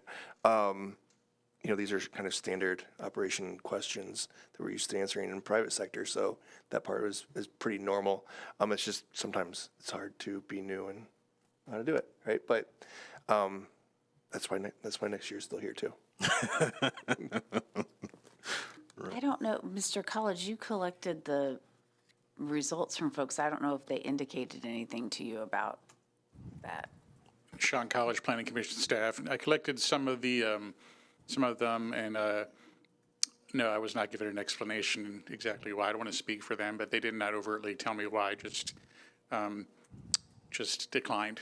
Yeah, I'd like to dig into that, because this, that review forms the basis of your compensation, which is wildly important, at least to me, and it also gives you a direction on how to improve or where you need to improve or things you need to look at. If any of you noticed, I'm usually the most critical. That's why my review isn't just all fives like some people do. It's usually pretty nitpicky in my review. It's not because I don't think she does a great job. Ms. Zornita has my supreme confidence. If she didn't, she'd be the first one to know immediately.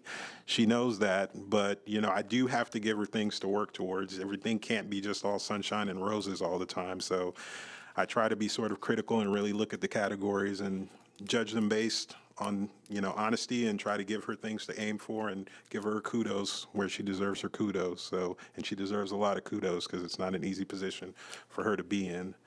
So, if we could definitely put a note to find out what's going on with those commissioners. Commissioner Kona may have some good input on that too, being on the different boards he's been on. Maybe some new categories or things we can look at. We could put an agenda item. Maybe we won't do it in May since we have that workshop on the urban service area, but maybe for June to revisit the review form. Okay. And I'll get some insights from them as well about why they didn't complete it. All right.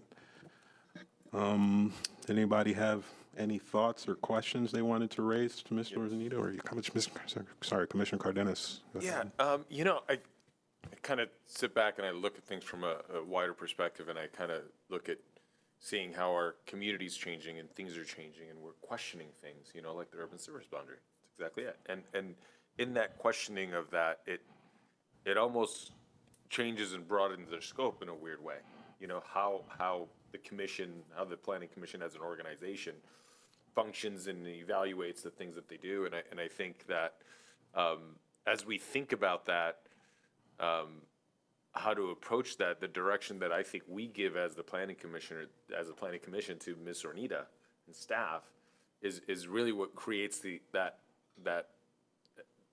to evolve, to change. And it just makes me think of how we need to, as of right now, as it's going in that direction, how we consider the way we evaluate her as those changes are happening. Mm-hmm. And with that said, we've got so many different things that are happening, that they've got big projects that they're working on. And, I think about it and I say, okay, as we evolve and as we change, I think maybe it's going to be more from us and maybe even more from the BOCC, and that's why you're going there, and that's why this is going in that direction, so that we can all evolve together, if that makes any sense. Yeah, definitely. Yeah. Commissioner Linkus, I saw you moving, maybe? No? I guess I had a couple comments. I just want to reflect upon how tremendously difficult I perceive this job to be. I'm watching, City of Tampa is now hiring a planning director, and I think that, it's a struggle to find people who will step up and do these jobs. These are very, very difficult jobs. And it's incredibly important to have longevity in some of these, if someone's willing to do it. And that's part two of my questions is, does Zornita want to do this? And how to exactly, what her rights and options are with this too. So I guess I just, just want to reflect on, and maybe I'm thinking a little bit, if anyone follows Temple Terrace politics, which is probably, a limited set of folks, there's a dynamic where there's been, a lot of there's a commissioner who frankly has been in the newspaper, so it's not news, who criticizes staff and who and there's been a public outcry about that. I just really feel like the culture cannot be one where we are overly critical during this time where these positions are incredibly important and incredibly difficult to fill. So I just want to emphasize that, it might seem like I'm all roses, but I think you all know I do have a backbone, and I'll stand up for stuff I believe in this case.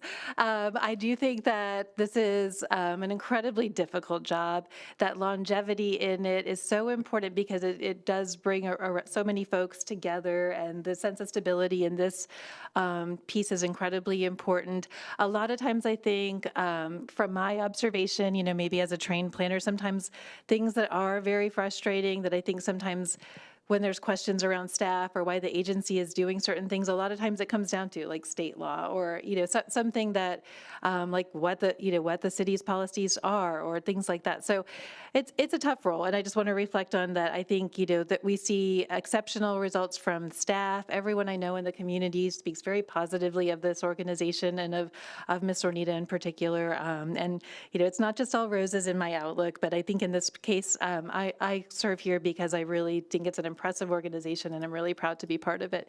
So then part two of my question is, I guess maybe I haven't been part of this process before, but I wondered, what we recommend in terms of number of years, or, I guess I'm not really sure what that process of making our recommendation is. Is there a certain number of years that we're proposing, and what options Ms. Zornita has to negotiate on that? It's not quite clear what action we would be appropriately taking at this point. We could take any action we want to. I mean, really, it's wide open to us. There's obviously a historic basis of actions that we've been taking. I think we usually try to set it out to, was it 5 years or something like that? We usually try to extend your contract to, or? Yeah. Yes, that I do think is what has historically happened. But we don't have to stick to that. If you want to get wild and make it crazy, it's your sure. So but we do have whatever levity we want here, and usually she, unless we ask her questions, she's going to sit here quiet like an innocent because she doesn't want to go afoul one way or the other. But yeah, 5 years I think is typically the usual extension. And there's, she sent out the basis of what the salary increases are. We can look at those separately. Obviously, we want to make sure she's contracted. I do, at least, again, I'm just going to put my opinion out there. I would like to extend her contract and make sure that she's here and we don't have to do some sort of national search for someone to fill her role, because if we do, somebody else is going to be chair. Let me just say that. So, but yeah, I think we should definitely look at extending it, and then we can also talk about compensation. And again, it's really up to us. So. I'm also in favor of an extension, and 5 years sounds like a good norm. And I know I've told Ms. Zornita this, but I just going to reiterate. Sometimes if I have something really challenging going on, I say, what would Zornita do? Because I just think she has such balance in her approach on really complicated issues, and is such a resource to the community. So I think we're lucky to have her, and I agree. I wouldn't want us to be doing a search. Did you have some comments, Tracy? I'll set your light on. I just wanted to share with the new members of the board, yes, my recollection is the same as yours. It started out as a 5-year contract and is several years burned off. The board's previous discussions have been along the lines that a renewal should be considered at some point, because it takes a bare bones minimum of 12 months to put together an RFP and invite people in and interview them and go through a process of replacing your executive director. So the boards have been sensitive to that. 1 year is a little tight. It can run longer than that. Because when you do hire somebody, they need several months to transition out of their job. They might even need to move here from someplace else. So something more on the order of 15 months is probably a minimum that I would think of a time period. So that's kind of how, as I've observed the board doing this in the past, when it got down to, sometimes the board's done it at 3 years, more frequently I think 2 years, but the board kind of had a consensus at that point about whether they were comfortable and would like to go forward and wanted to ensure that Ms. Zornita would continue, or whether they needed to head in a different direction. So that's really a lot of the background for for an extension of that sort. I did want to share, I was waiting to see if, what the board's interest was in this. I do have an email that I received from Commissioner Sieben, and I'll just read it to you for the record. This came to me, I was the only one copied on the, or there was nobody copied on the email. It was sent directly to me. Commissioner Sieben says, I may not be able to make it to the earlier meeting on Monday. If I am unable, if you would mention the following on my behalf. I'd like to note that I'd be in favor of extending Executive Director Zornita's role and contract for an additional 3 years as is customary. Thanks, Alyssa. Okay, thank you. All right. And I did also want to add to, Commissioner Bowden, please go ahead. Oh, Cardenas, sorry, I keep missing you. So, actually, why don't you go ahead, because I lost my train of thought. Well, I'm in favor of the extension. 5 years sounds great to me. And I made the comment as, you know, my experience on the board and seeing Ms. Zornita and her actions and things and decisions, you know, has been fantastic. And sort of like was said earlier, this is a pretty heavy job. I mean, doing that and juggling all the things and different people and leveraging, you know, what assets and resources that you have. So that's pretty good. Being on a board that had an executive director that we were shredding executive directors like once every 9-12 months, to where for 2 years I was the executive director unpaid. So I know that the job is not easy. So when you find someone that's good, you don't let them get away. All right, good comments. Commissioner Cardenas. So, you know, the thing that comes to my mind is density, right? And when I think about density, I think about complexity in every single way that we probably haven't even seen before. So it'd probably be good to rope her in before it gets too difficult or too complicated as things continue to get more intense, because, you know, as that density happens, the community's gonna come up more, it's gonna push more. You know, our review of the urban service boundary, that direction that we're going, I am imagining that the back end of that is going to be right along the lines of, yeah, it needs to change, and the density is going to go up, and parking is going to go down, and we're going to have to rely more on the transportation that we don't have, and that's going to need to get figured out, and it's going to be a complicated process, and it's going to get a little bit more intense. So I think that her being able to do that and feeling comfortable and confident in her position and her contract is of the utmost importance in that process. Well, good points, all good points. I did want to say too, because I'm usually one of her largest or most critical critics. Usually said, but she likes it. She loves the fact that I'm very straightforward, and I tell her, she tells me that all the time, don't let her deceive you. She's sitting here quiet. I did want to give kudos where kudos are due, because in our last review of you, I was pretty critical, and you've made a lot of changes. You brought Mr. College on board as a second in command, and I can see the differences that all the moves that you've been making have helped to make the agency a better place. This staff review that we just got, the survey that we just spoke about is one example. You know, staff feeling a lot more comfortable talking to leadership now. So I just wanted you to know that I can see the hard work. And then last year you were running around like a chicken with its head cut off, trying to get out to public meetings, because I said I wanted to see you out in the public more. So you're always very responsive. You always have an ear to the things, not just me, but all the planning commissioners say. I know you all don't get to work with her necessarily as close as I do. We're constantly talking, her and I. You know, you just see us at this meeting, but going into this meeting, we must have met and talked like 100 times before this meeting started. We were in the back room, you know, just gabbing for a half an hour, 45 minutes.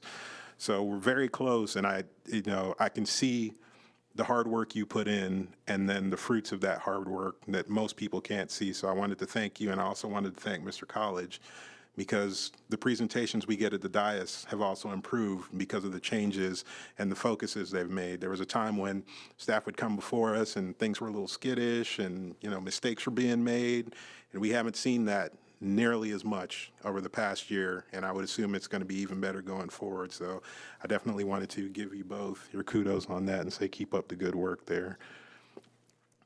So if we wanted to extend her contract, I'll take it one by one. We'll start off with the contract extension. We would definitely need a motion to be made by one of the planning commissioners, you know, a year, a length, whatever the du jour is. Commissioner Jemison. I motion to extend the contract to 5 years. All right. All right, we have a motion to extend Ms. Zornita's contract by 5 years, or to a 5-year period? What is that exactly? 5 years from now, or 5 years from next year? Because next year is technically where it ends, so. Well, it technically ends in '28. Okay. And how you all did it in 2023 was, in 2023, it was extended to be 5 years again. Okay. So- Okay. But it's whatever you all want to do. Was that the intent? Extended to be 5 years, so from today it would be 5 years? Right, okay. Go to the end of, 2031, I think. 31, yeah. Yeah. Okay. Is that the intent? Okay, you good with that second, Mr. Cardenas? Yeah, okay. So the motion in the second stands to extend it to 5 years to the end of 2031. Are there any thoughts or input from the commissioners before we take our vote on that? I'm going to send it to the clerk for a roll call vote, just in case we keep everything above the board here. Eldon? Yes. Cardenas? Yes. Jemison? Yes. Linkous? Yes. Singh? Yes. Joseph? Yes. Thank you. Motion carries 6-0. All right, now we can also discuss her compensation. I don't know if anybody had any thoughts on that. I think you sent out a sheet on compensation increases we've done in the past. I did. That was sent out on Friday afternoon, but Ms. Paterni also can go over what staff received this year as merit increases. Okay, yeah, did you want to come forward and talk about that, Ms. Paterni, if you could? Just briefly, just give us an idea of what staff has gotten so we can have an idea of what ranges or zones we're in here, making sure we're not giving her way beyond staff or way under staff. Sure, no. We've been, with the budget, staff received at least 3.5% for meeting expectations, all the way up to 4.25%. Okay. 4.25. And what is your salary at right now, Ms. Zornita? It's at 187,899.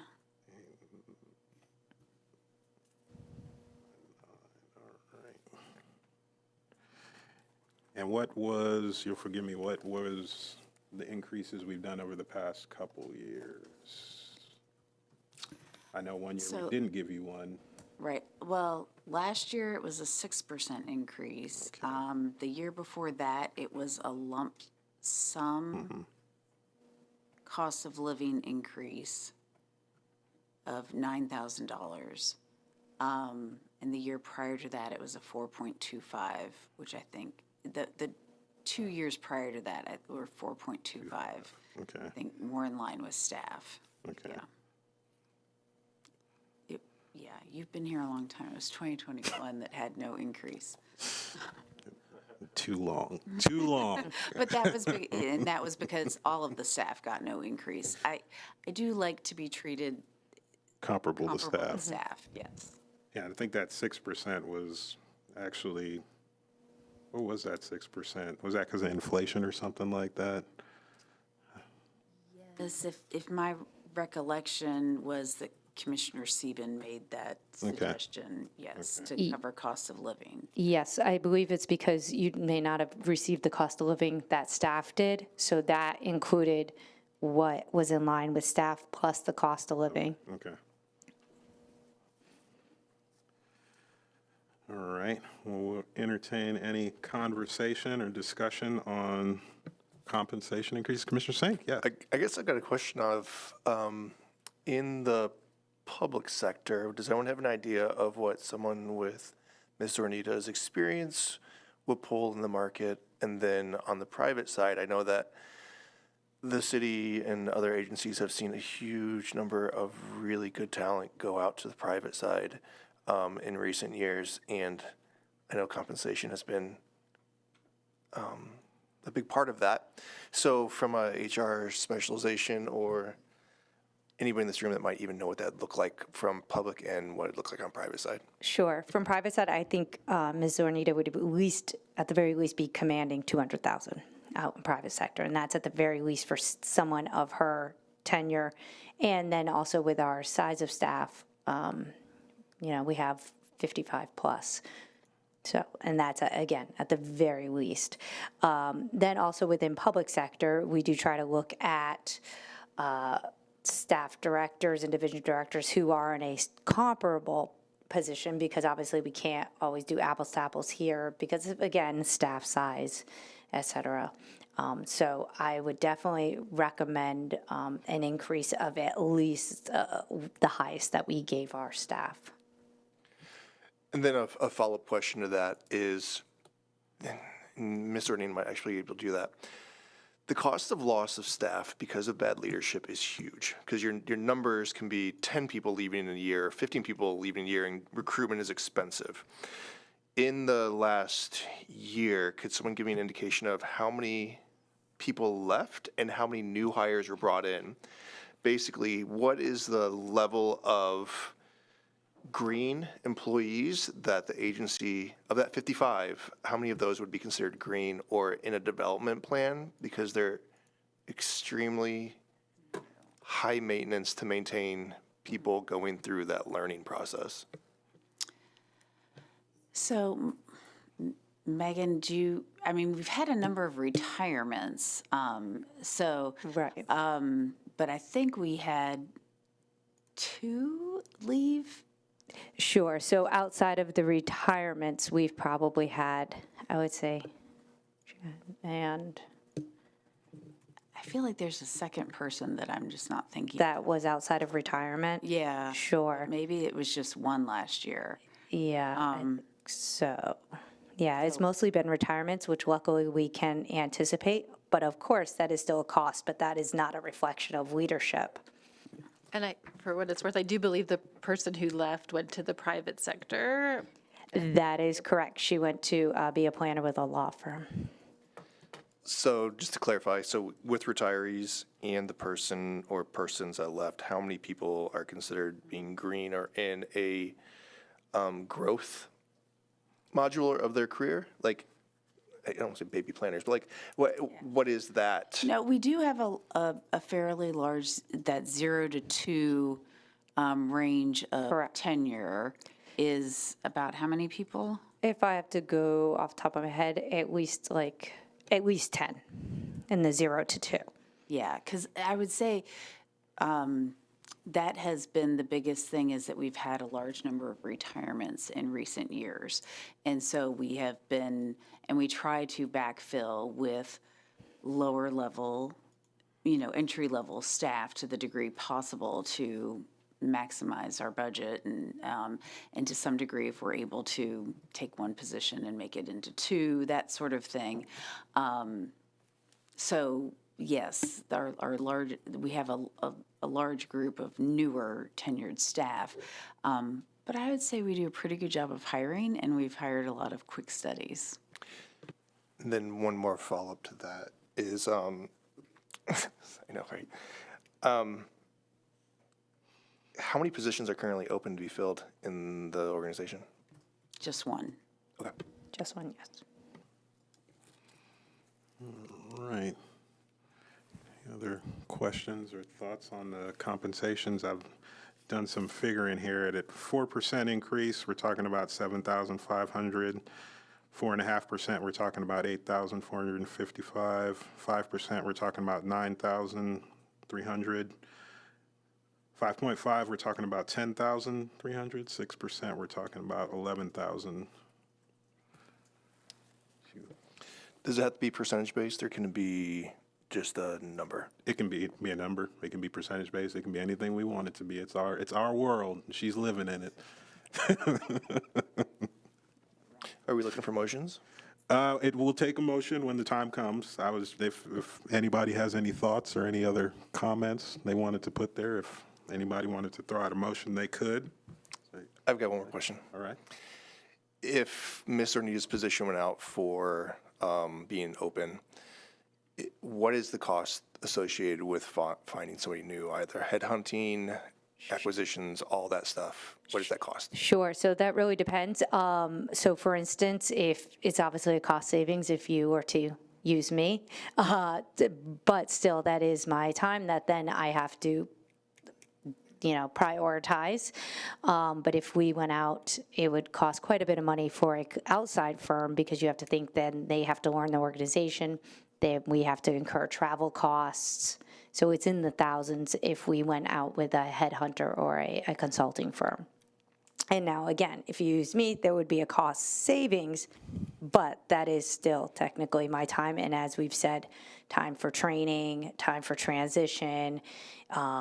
And also, we'd have to remember that if we did bring in someone new, they may have, say we did go private sector, say we brought somebody big in from private sector, we'd have to look at matching some type of compensation as well. So we also just want to be mindful when we're talking about Ms. Zornita's compensation that we're not giving her so-called the short stick because she's been here and that. And so that's not fair. If she went out, made more in the private sector, then came back to try to negotiate, we'd be looking at even more. So I think we just want to be really fair when we're looking at her compensation. All right. Commissioner Linkus. I guess offhand, looking at the data provided with the staff increases where that was like commendable, I think we all agree that her work is at least commendable, and that's 4.25%, and then remarkable was 5% as far as the staff norms. So I'm personally in the remarkable range in terms of my evaluation of her performance, so I would be comfortable with the 5%, but I think we're at least looking at the commendable 4.25%. But I think in light of this discussion, and I definitely feel like not only would, if she were to leave, would there be that replacement, but I feel like that would have really impacted a lot of other staff's decision too about whether this is the right place for them too. So 5% would be my proposal. All right. I'd throw, go, Commissioner Bowden, sorry. Yeah, just kind of giving some more information in regards to acquiring executive director. Like I said, we went through them for 4 years. We kept churning over and over and over again. Low was 8,000. 12,000 was the highest that we actually paid a outside firm to actually find someone for us. I'd be willing to go up to 6 like Commissioner Sieben did. When Commissioner Sieben went through her little figuring out, she had a lot of those same questions you just raised, Commissioner Sink. She was very shrewd, as Commissioner Sieben is, and wanted to find out about every penny and why every penny and what are other people getting paid. And at the end of all that, she was the one who ended up making the suggestion that we pay Ms. Zornita 6%. And at that time, I was kind of like Commissioner Linkus. I was like, well, in the past, we've kind of gone down this trail. I'm with a lower number. So, I'd be willing to go anywhere from 5 to 6%. I wouldn't necessarily go above that. I'm still going to be me, but I mean, so give you all some ideas, Commissioner Sink. Yeah, I mean, so I have a ton of experience in recruiting, and I don't think we would lose somebody like Ms. Ornita to the public sector. I think we honestly would lose her to the private, and I think anything under $200,000 is going to be a position where the opportunity for people to come in and have conversations would be open. So my suggestion, and where I kind of think from is looking at it, is if someone from the private sector was to look for some of her experience, we're going to be talking at 200. And so maybe we're not talking about a percentage. Maybe we're talking about getting her to a threshold income level that is commensurate with her experience and who else will be out there poaching talent.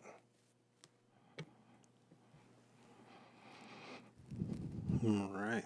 Any thoughts, questions, or comments on that? A lot of silence. Commissioner Jemison? I kind of agree with Commissioner Sink on that. At 6%, slightly just a little bit more to reach that number, if that makes sense, All right. with a lump sum rather than a percentage.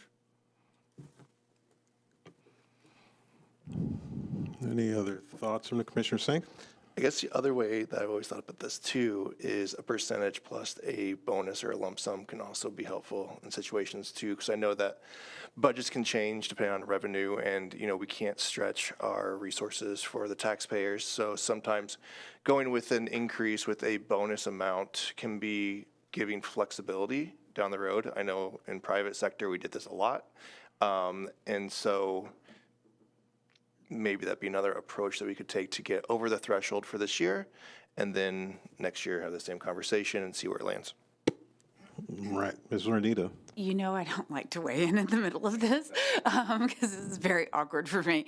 But I do appreciate what you just said. And given that there is some uncertainty in future years, given what may or may not happen with property taxes, if you wanted to look at a portion of it as a bonus for this, then it would just come out of this fiscal year and not necessarily be reoccurring. So, so maybe there's a way to split it between the two. Right, because I don't want to put an X on your back when they start looking Yeah, for money. I was- We've also been in that situation before. I personally have, so Yeah. yeah, that's my thought process on that too.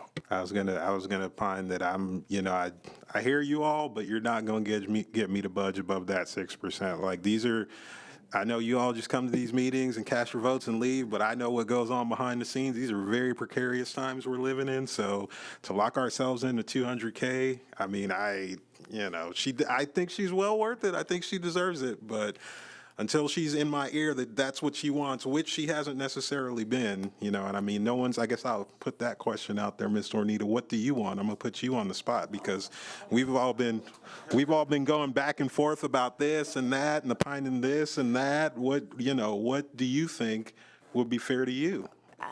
I do not have a specific number in mind.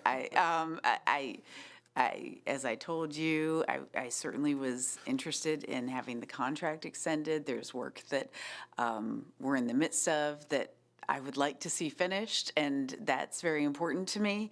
And I'd like to be treated fairly like staff. But I do think if you all want to do something in excess of that, maybe a bonus might be an appropriate way to handle it. Yeah. I'd be willing to go with the bonus thing. I wouldn't want to, again, lock us into something too high there. But again, motion will be the motion and the vote will be the vote. That's how we do it. Commissioner Orton. I just have a question. Yeah. So as executive director, you are over TPO also, or no? Well, all of those staff are technically Planning Commission staff, but Johnny Wong is the director over the TPO functions and work. So as it relates to any of the work products that go to the TPO, Johnny supervises all of that and is responsible to the TPO board for that work, and they hire and him and do his performance reviews. I do not have review over Johnny. Okay, I didn't know if you were over him or not. No. Because if you look at Orlando's MPO director, he's like 200 plus. So that's why I was just curious. You don't have to go to Orlando. You could look at some of those county directors right here in Hillsborough County, and yeah, we've looked at that before too.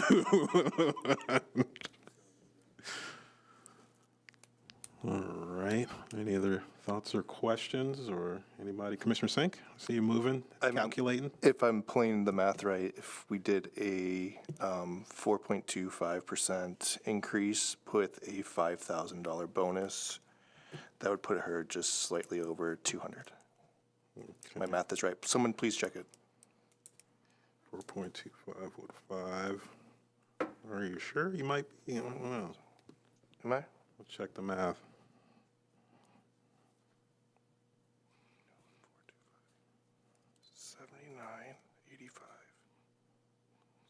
So you're at 187. You need like 12, right? No, 187,900 times 4.25 is 78.85. Okay. That puts us at 195,885. Okay. Plus a $5,000 bonus. Okay. Would put us at 200,885.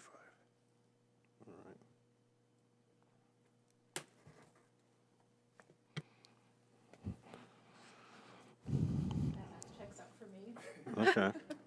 If you want to, or anyone wants to make a motion, or does anybody have any thoughts or opinions on it? No? Did you want to make that a motion? If I could make a motion of compensation increase to the executive director's position of 4.25 with a $5,000 bonus. Okay. Is there a second, Commissioner Linkus? I'll second. All right. We have a motion to increase the executive director's salary by 4.25%, and then to also reward her with a one-time $5,000 bonus for this year. All right. And the second to that was by Commissioner Linkus. Are there any other comments or thoughts from the commissioners before we put this one to a vote? Not seeing any, then I'll turn it over to the clerk for a roll call vote. Bowden? Yes. Cardenas? Yes. Jemison? Yes. Linkus? Yes. Sink? Yes. Joseph? Yes. Thank you. Motion carries 6-0. All right. You good? Great.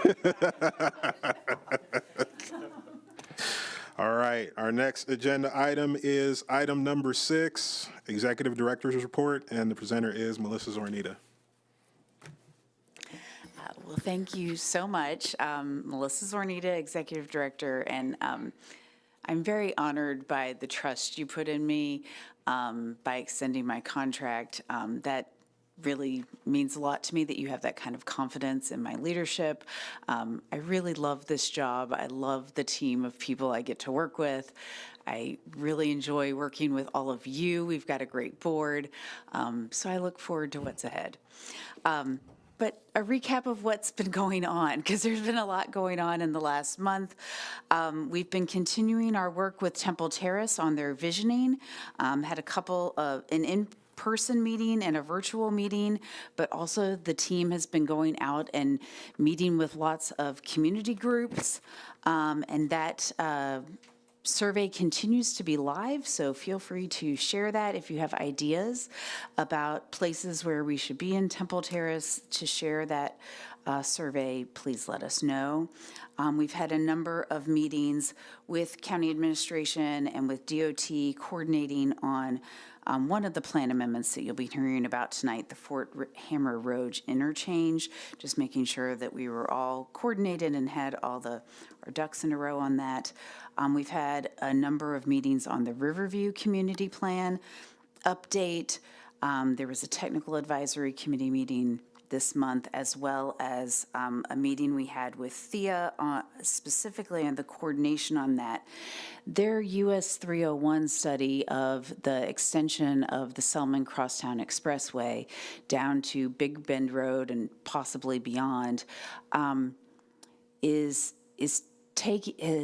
started and taking a little while to get underway, such that in my conversations with Mr. Slater, we think that it's important probably for the community plan, which has gotten to the point of identifying goals. But as we get into the next layer down in strategies, we need to kind of pause a little bit and let their study catch up, so that the strategies really can be geared towards what they're proposing and their alternatives, and the community can really be reacting to that and having the community plan reflect some of the ideas that they would like as it relates to that project. So he and I discussed going to the Board of County Commissioners later this summer after this next round of outreach in Riverview in May to give them an update about both projects and sort of how we see the timeline going forward on that, because it will mean that the community plan update takes a little bit longer than we typically like to get them done. Yasser Gonzalez and I went to the Tampa Charter Review Commission, and he made a great presentation on redistricting and that process because they had some questions about that section of their charter. We've had one meeting with the county administration and department heads on that future workshop for next month. I had an opportunity to meet with the new county attorney, Julia Mandel, to talk about she wanted to check in since they provide services to us on issues related to HR. Also, she's got quite a background in land use issues, so she was curious about some things and how they were going. I had an interview with Hart as part of their due diligence on their vision plan. And we had a presentation by the Urban and Regional Planning Program at USF's Planning Studio. They did their study this semester was on a Fowler Avenue land use analysis for the section that's in Temple Terrace to help us with extending the work of that Fowler Avenue vision study that we did a couple of years ago into Temple Terrace, which is something that Mayor Ross was in particular very interested in, and we wanted to be able to address as part of Temple Terrace's update. They did a fantastic final presentation, and from what I wasn't able to be there, but from what I heard from staff who were, was that it was really outstanding and some of the best work that they've seen from the USF planning students to date. So kudos to them. Let's see.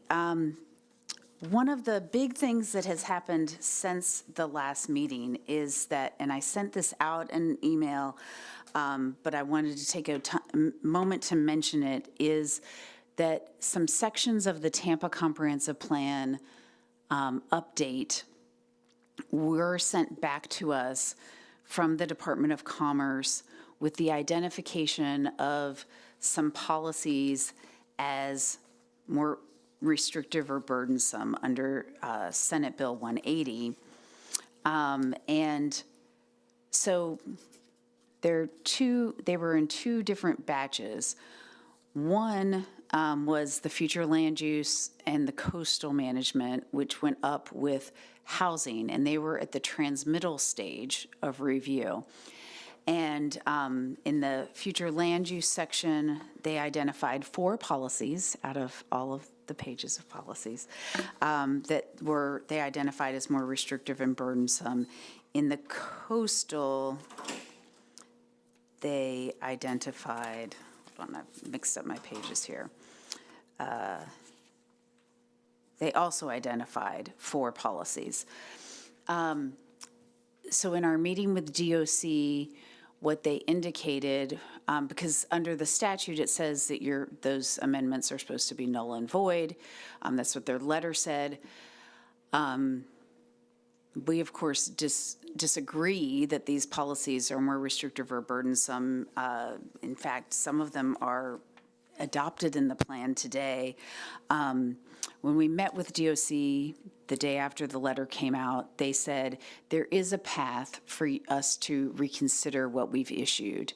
If you put together a justification for why you believe them not to be more restrictive or burdensome, we'll review that. So we are in the process of putting that together in conjunction with city legal and city planning, because in many cases, some of the things that are being deemed as more restrictive or burdensome may be in the land development code or in the building code, and we were just writing policies that said, promote doing this, support doing this, because it's already there. So we're hoping to make a case on that. If we are not successful in making that case on the future land use and the coastal management sections, they will have to start the comprehensive plan amendment all over and come back through all of the public hearings. So we're trying to avoid that. The other item that was, we received a letter on was amendments that had already been adopted by City Council. So they had been transmitted to the state. They had had an opportunity to comment. We did not receive any comments. City Council adopted them, and then after adoption, the state identified that 2 policies in the capital improvement section were more restrictive or burdensome. So we did ask them about that, because that seemed unusual, that we thought we were good because they'd already reviewed it. And they said that the identification of things as more restrictive or burdensome can happen at any time in the process. In that case, if we're not successful in changing their mind in reconsideration, they have said we can go back to as if it had been transmitted, since they did not have any objections at that point, and City Council can re-adopt those amendments with changes. So we're working through that process and trying to make our best case, but it does feel a little bit like a moving target when things can pop out at later points in the process than we anticipated. With that, there is a list of the comprehensive plan amendments that were heard by the county and the city at the end of my report, but for the sake of time, I will not go through them. If you have any questions, I'm happy to answer them. Thank you. Any questions from the commissioners? Commissioner Sink. I think this might be appropriate time to talk about it. So I was looking at the BOCC agenda about, I believe, both you and the chair got requested in. Yeah.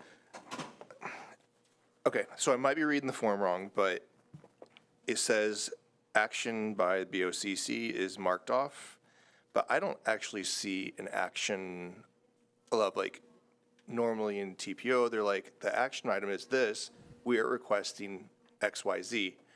I didn't see that anywhere in the filing or the report. So is there an action item, or how are you guys going in there with the presentation? Like, what's included in the presentation that you guys will be presenting? I guess that goes for both of you guys, I'm not sure. Yeah, I don't know of any action. I guess the board would have the ability to take whatever action they wanted to at the end of discussion. I guess that maybe is to give them latitude, but there is not, you're correct, on the agenda item, there is not a prescribed recommended action like some agenda items come with. In terms of staff's presentation, we are, in case the board wants it, because we will have prepared a few slides about the history of the urban service area and about the urban expansion areas that we have underway, because those studies were the last thing that the board gave us direction on, and I want to make sure if they have questions on that, that we're prepared to answer them. But I don't know if you want to add anything. I don't have any presentation to make. I'm going to go down there, and if they have questions about the letter, I'll fill them in on the letter, but it is the board's purview to take whatever action they want. They're the elected officials. So if they make an action item and they decide to take an action, that's their decision. Again, we're just a recommending body. I don't know of any action that they intend to take. I presume that they want to bring us down there and have a conversation, try and understand what's going on, and then if they feel they need to then take some action, they then have the authority to take the action at that meeting as opposed to putting it off to another meeting, would be my assumption. Again, I don't know, so. Thank you. I mean, I guess my question just comes down to, as a board, we vote on things. If they're asking questions that we haven't necessarily taken on as a board, how is that conveyed to Board of County Commissioners. Like, so we vote on things and they're asking questions. How would you answer, I guess, or Ms. Zornita, if those answers, those questions would be something that normally we would discuss, debate, and then vote on?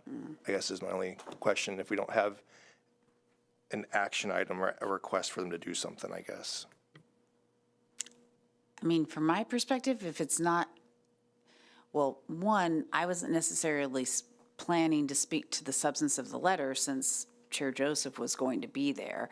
But if it is outside of what the Planning Commission has taken action on, I would say that to them, that is, unless it's something that they're asking about other work that we've done, about plan policy, about, the work, the history of the urban service area, I'll be prepared to address that.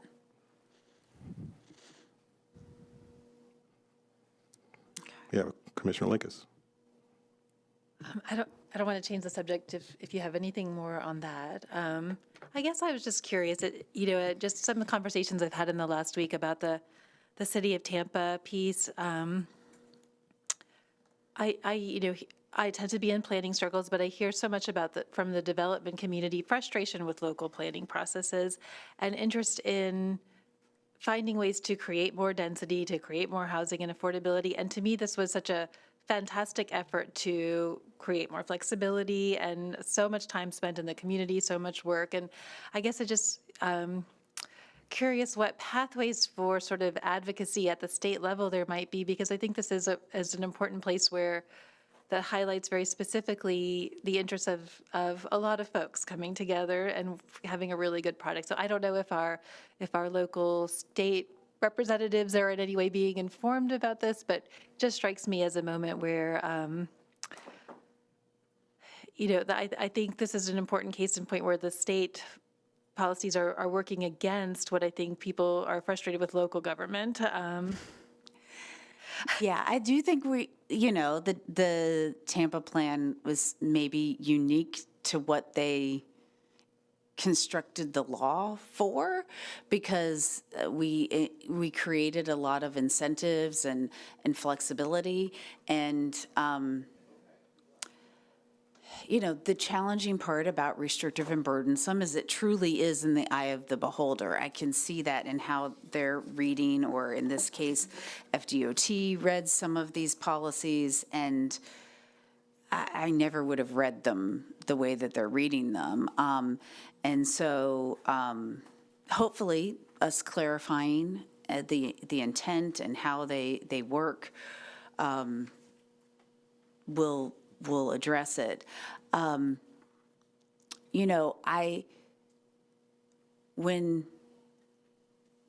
Not that there was, I want to go back to how things were before 2011 by any means, but there was a process at that time when we had the Department of Community Affairs where they could provide objections to your amendment, and if you didn't address them when you adopted it, then they challenged the amendment. And that part of the process, I do think would be a bit more constructive than this, where we are sent back all the way to the beginning, because that's a lot of time and unpredictability in the process, because I don't know what stakeholders are going to come out to your hearings, city council hearings, and whether the whole package gets changed up in that process. And so perhaps, I don't know, it would take a change in state statute, I think, to allow for something like that. But I think I don't think it's, at least it's not our intent to be doing anything that's more restrictive or burdensome. So there might just be a better process for this. Yeah, your suggestion strikes me as a very thoughtful idea, and I guess it seems like a moment for advocacy that could unite things like KONA, local city, county associations to kind of look at this and say, what could we be doing better, and to bring that information to the state. But I do, I guess I'll just comment that it's very frustrating because I did understand this effort to be very much about finding ways to do better development and to provide more options for the community. I did have a question along those lines also, too. I'm going to stay out of the state municipality business. I don't like getting in between the electeds when they go at each other. But this thing about us going back to the start again concerned me a little bit. Is there no way for us to just put it back how it was and leave it be? Would we actually have to go all the way through the process of like receiving it through us and then going back through the city council and then sending it back up to the state again? We couldn't just like leave things how they are, I guess? Is that not an option? Well, I think we're stuck between two parts of statute. Right now, the comp plan, City of Tampa's comp plan does not have a 20-year horizon for their future land use elements. So it has to get updated somehow. If that's just changing the date on the front of it, I mean, that's one approach. I don't love it because we've put all this energy and I think we have some really good ideas in the update of the Tampa plan. But trust me, staff has suggested, there have been staff who've suggested that is an easier path with Senate Bill 180 is just leave everything as it is. I guess I feel like that's not us doing our job, that we should be, when we're updating the plan, really updating it, and that we've done all this work, we should continue to carry it forward.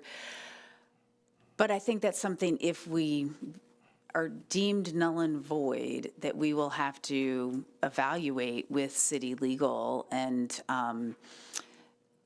it has to date been their opinion that null and void means that the amendment is done and we have to start over the process. And I partially agree with you. It's a lot of good work. There's a lot of good things. I don't like throwing babies out with the bathwater, but I've said this to you in private, and I'm crazy enough, I'll say it in public. Like, we've put a lot of work into this stuff with the city of Tampa, and at a certain point, like, the electeds just going to do what they're going to do, and it may at some point, again, behoove us to stop, shooting ourselves in the foot and just leave things alone. Sometimes it's better to just leave well enough alone, you know what I mean, than to keep burning our hours. The only reason I say that is there's a lot of things. We serve the city of Tampa, we serve the city of Temple Terrace, we serve Plant City, we serve unincorporated Hillsborough. The MPO is housed within us. We deal with the airport, the port, the expressway authority. There's a lot going on here, okay? So, like, if somebody wants to just have us spin our wheels, at a certain point, we got to say, well, we need to put that, in better places, in better directions, So that's my only thought. So definitely keep that in mind as we go back through this process again. Well, I'm going to be optimistic that we're going to get them to reconsider, but we'll see. Okay. Any other questions for our executive director on any of this stuff? I did have another quick. Did the HART thing go well? How are we doing with HART? I know in the past we haven't been too connected with HART. There's been some. Yeah, I actually, that was one of the questions they asked me, and I feel like the coordination has grown considerably with the staff that they have over the last maybe 2 years. They're really integrated with our studies. They've been including us in a lot of theirs. So yeah, it was really good. I appreciated them asking my input on their vision plan and areas that needed to be served, things like that. So it was great. And this Tampa Charter Review Commission thing, what was that? They were just, you mentioned the redistricting, but whenever the charter people start, calling us in, I'm always like, what are they trying to do now? What's going on there? I think similar to the county commission, there was some discussion about number of city council members, timing of terms, things like that, and they wanted to understand how the redistricting process played into that. So we just gave a presentation about the redistricting that we just concluded and how the process standard works. They like that. There is a section in the laws of Florida. It identifies one date that we need to be concluded with the redistricting, and then in the charter, it has a different one. And so we said if there was the opportunity to match those up, that would be a great opportunity for the Charter Review Board to do something that would help us. So we took that opportunity. All right. All right. Were there any other questions for our executive director? Not seeing any. Well, thank you for the information. And we will hurry on to our next agenda item. Other business, chair's business, I have none. Old business, we have this recommendation to establish structured public comment time limits. Did we want to get into that, or? Well, I'll just say for the sake of time that we provided some initial research on time limits that other jurisdictions here in Hillsborough County use, as well as other planning commissions across the state use as information. Commissioner Kona's not here, so it's probably best to save the discussion till next time. Okay. Yeah. Right. Is everybody But cool with that? Anybody has any places you'd like us to research? Commissioner Orton provided the school board's information for me to add. We can certainly keep adding to it. Okay. Sounds good. All right. New business. Anybody have any new business? No? All right. Committee reports. Anybody have any committee reports for us? I have TPO. 2 TPO meetings went past. The March meeting, we took action on the Temple Terrace multimodal connection study and accepted it. We also took action on the safety treatment effectiveness evaluation study and accepted that. Minor conversation around those. It was pretty unanimous on both of them. I think it was totally unanimous on both of them. We also got a status update on the Hart Transit Development Plan update, which is always a bitter pill when we kind of see the things that Hart is struggling with, but we're glad to see that their staff is excited and pushing forward and trying to move that organization in a better direction. So kudos to Hart. That's why I was glad to hear Mrs. Ornita was linked up with them, and we're getting back connected with them. We also received a draft United Work Program update from TPO staff. We didn't take action on any of these things, and we celebrated the retirement of Ms. Gina Torres, who was assistant director. She'd been this agency for many, many years. She was here when I got on. She was one of the first people who pulled me aside and talked to me like a normal person. So Gina's very dear to my heart. I was sad to see her go.